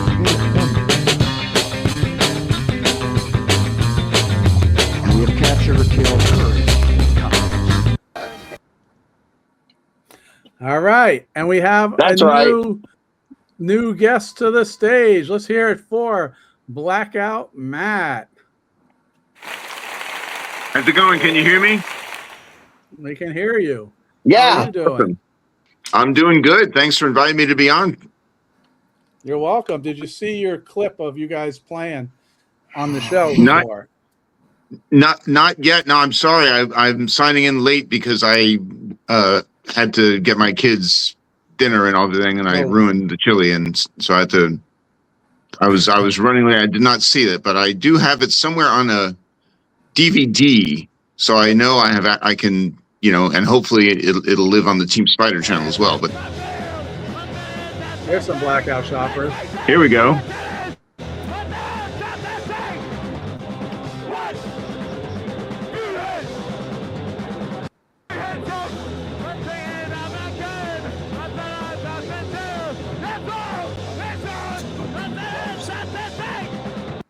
There you go, little Blackout Shoppers. We played it before, Awesome. so I'll have to play the whole thing again. What I was hoping to play was your interview with Zach, because it is funny. It is funny, and for some reason it didn't transfer to my my computer. I made a file of clips to play it, but I'll clip it in there. I'll throw it in. Awesome. Well, we loved being on TeamSpider TV, and some of that interview made it onto our first album. There are clips of us talking to Zach, and so there's snippets of that interview on our first album. So, Zach forever. That's awesome, dude. That's awesome. I want to see that. It's the one where he's saying, "Why aren't you a hip hop band? Why don't you call yourselves Black Hip Hoppers?" And I'm like, "Well, we're not a hip hop band." He's like, "Well, it sounds like hip hop to me."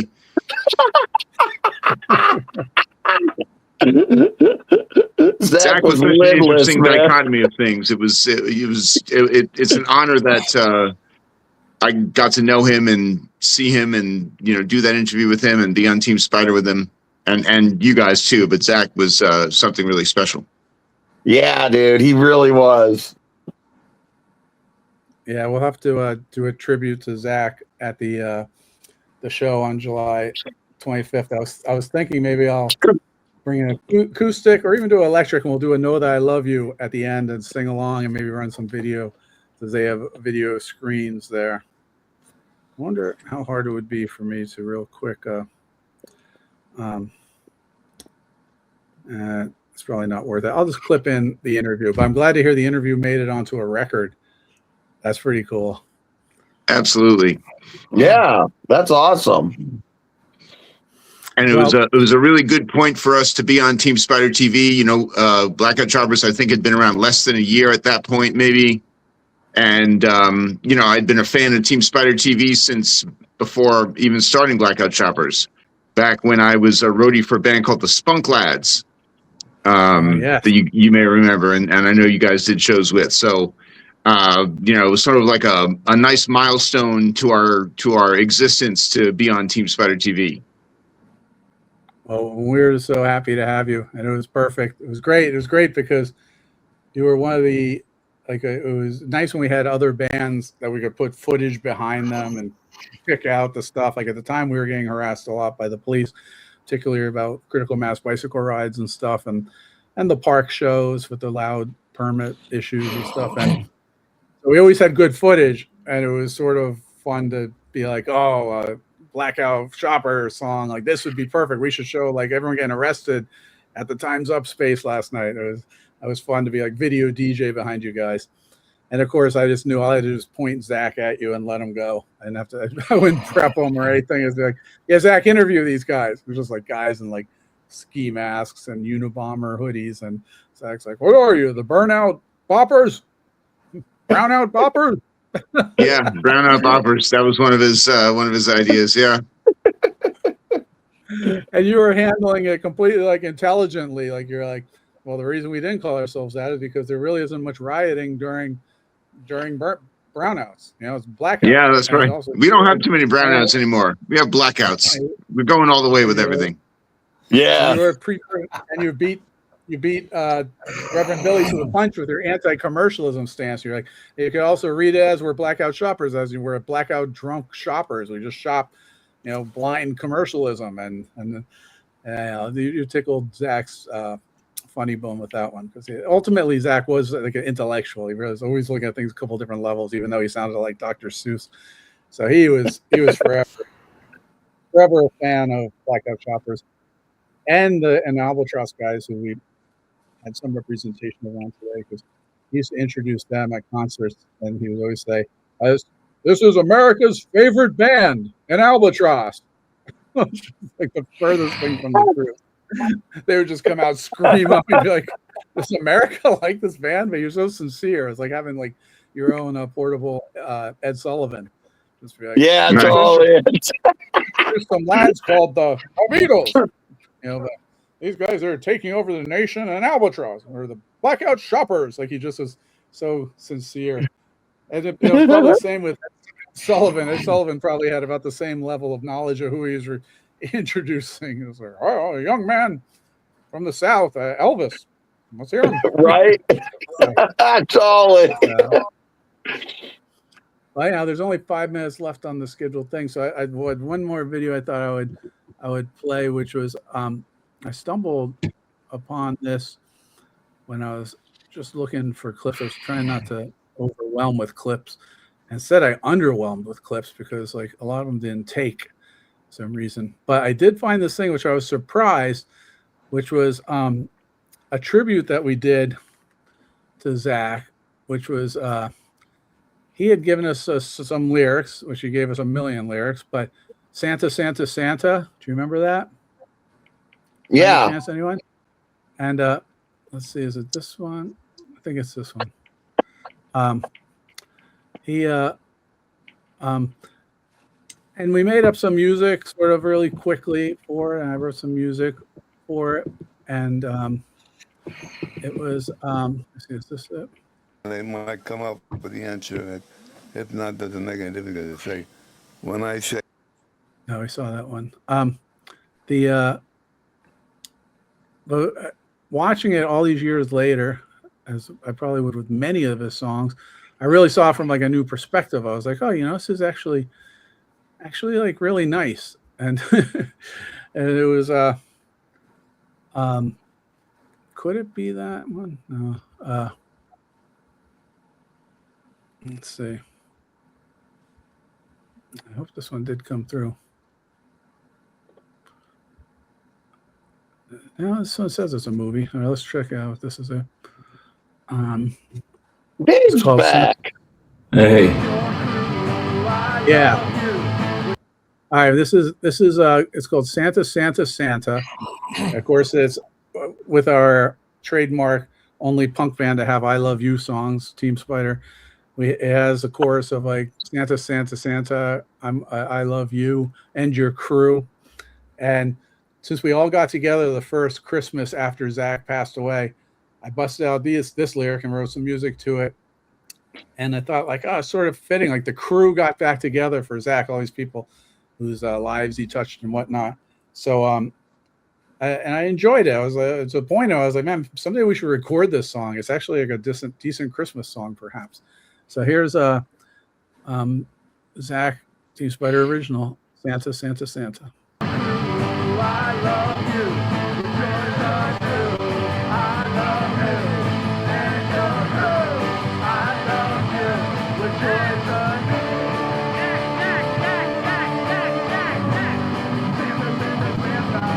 Is that you? Or am I dreaming? Is that you?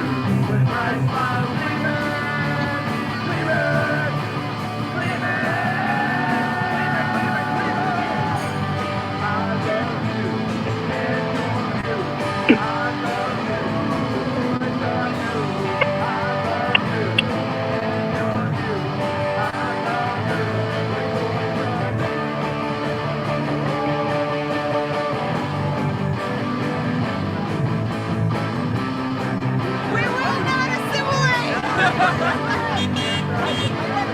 We will not assimilate.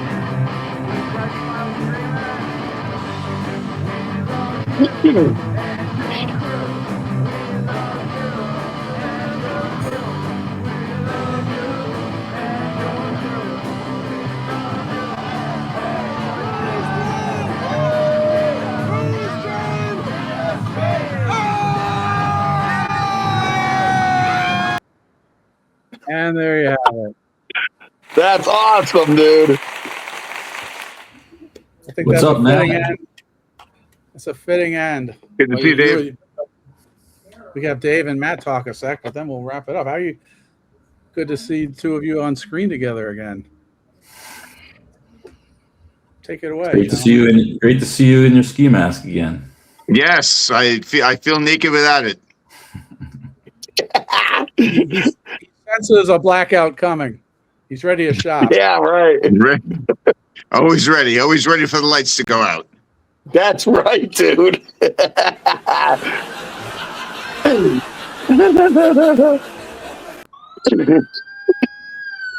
Oh shit! I think that's the symbol. We're They meat know on a Matt's on the hook. show. We better get out of here, man. Better get out of here. Well, thank you so much for having me on, and thank you for everything you do, Chris. And thank you for the whole Team Spider crew. Great to see We everybody. love you. The whole crew loves you. We'll do it again. I don't know when. See you guys later. Take All care. right, guys. Bye. Bye. Good seeing everybody. Yeah.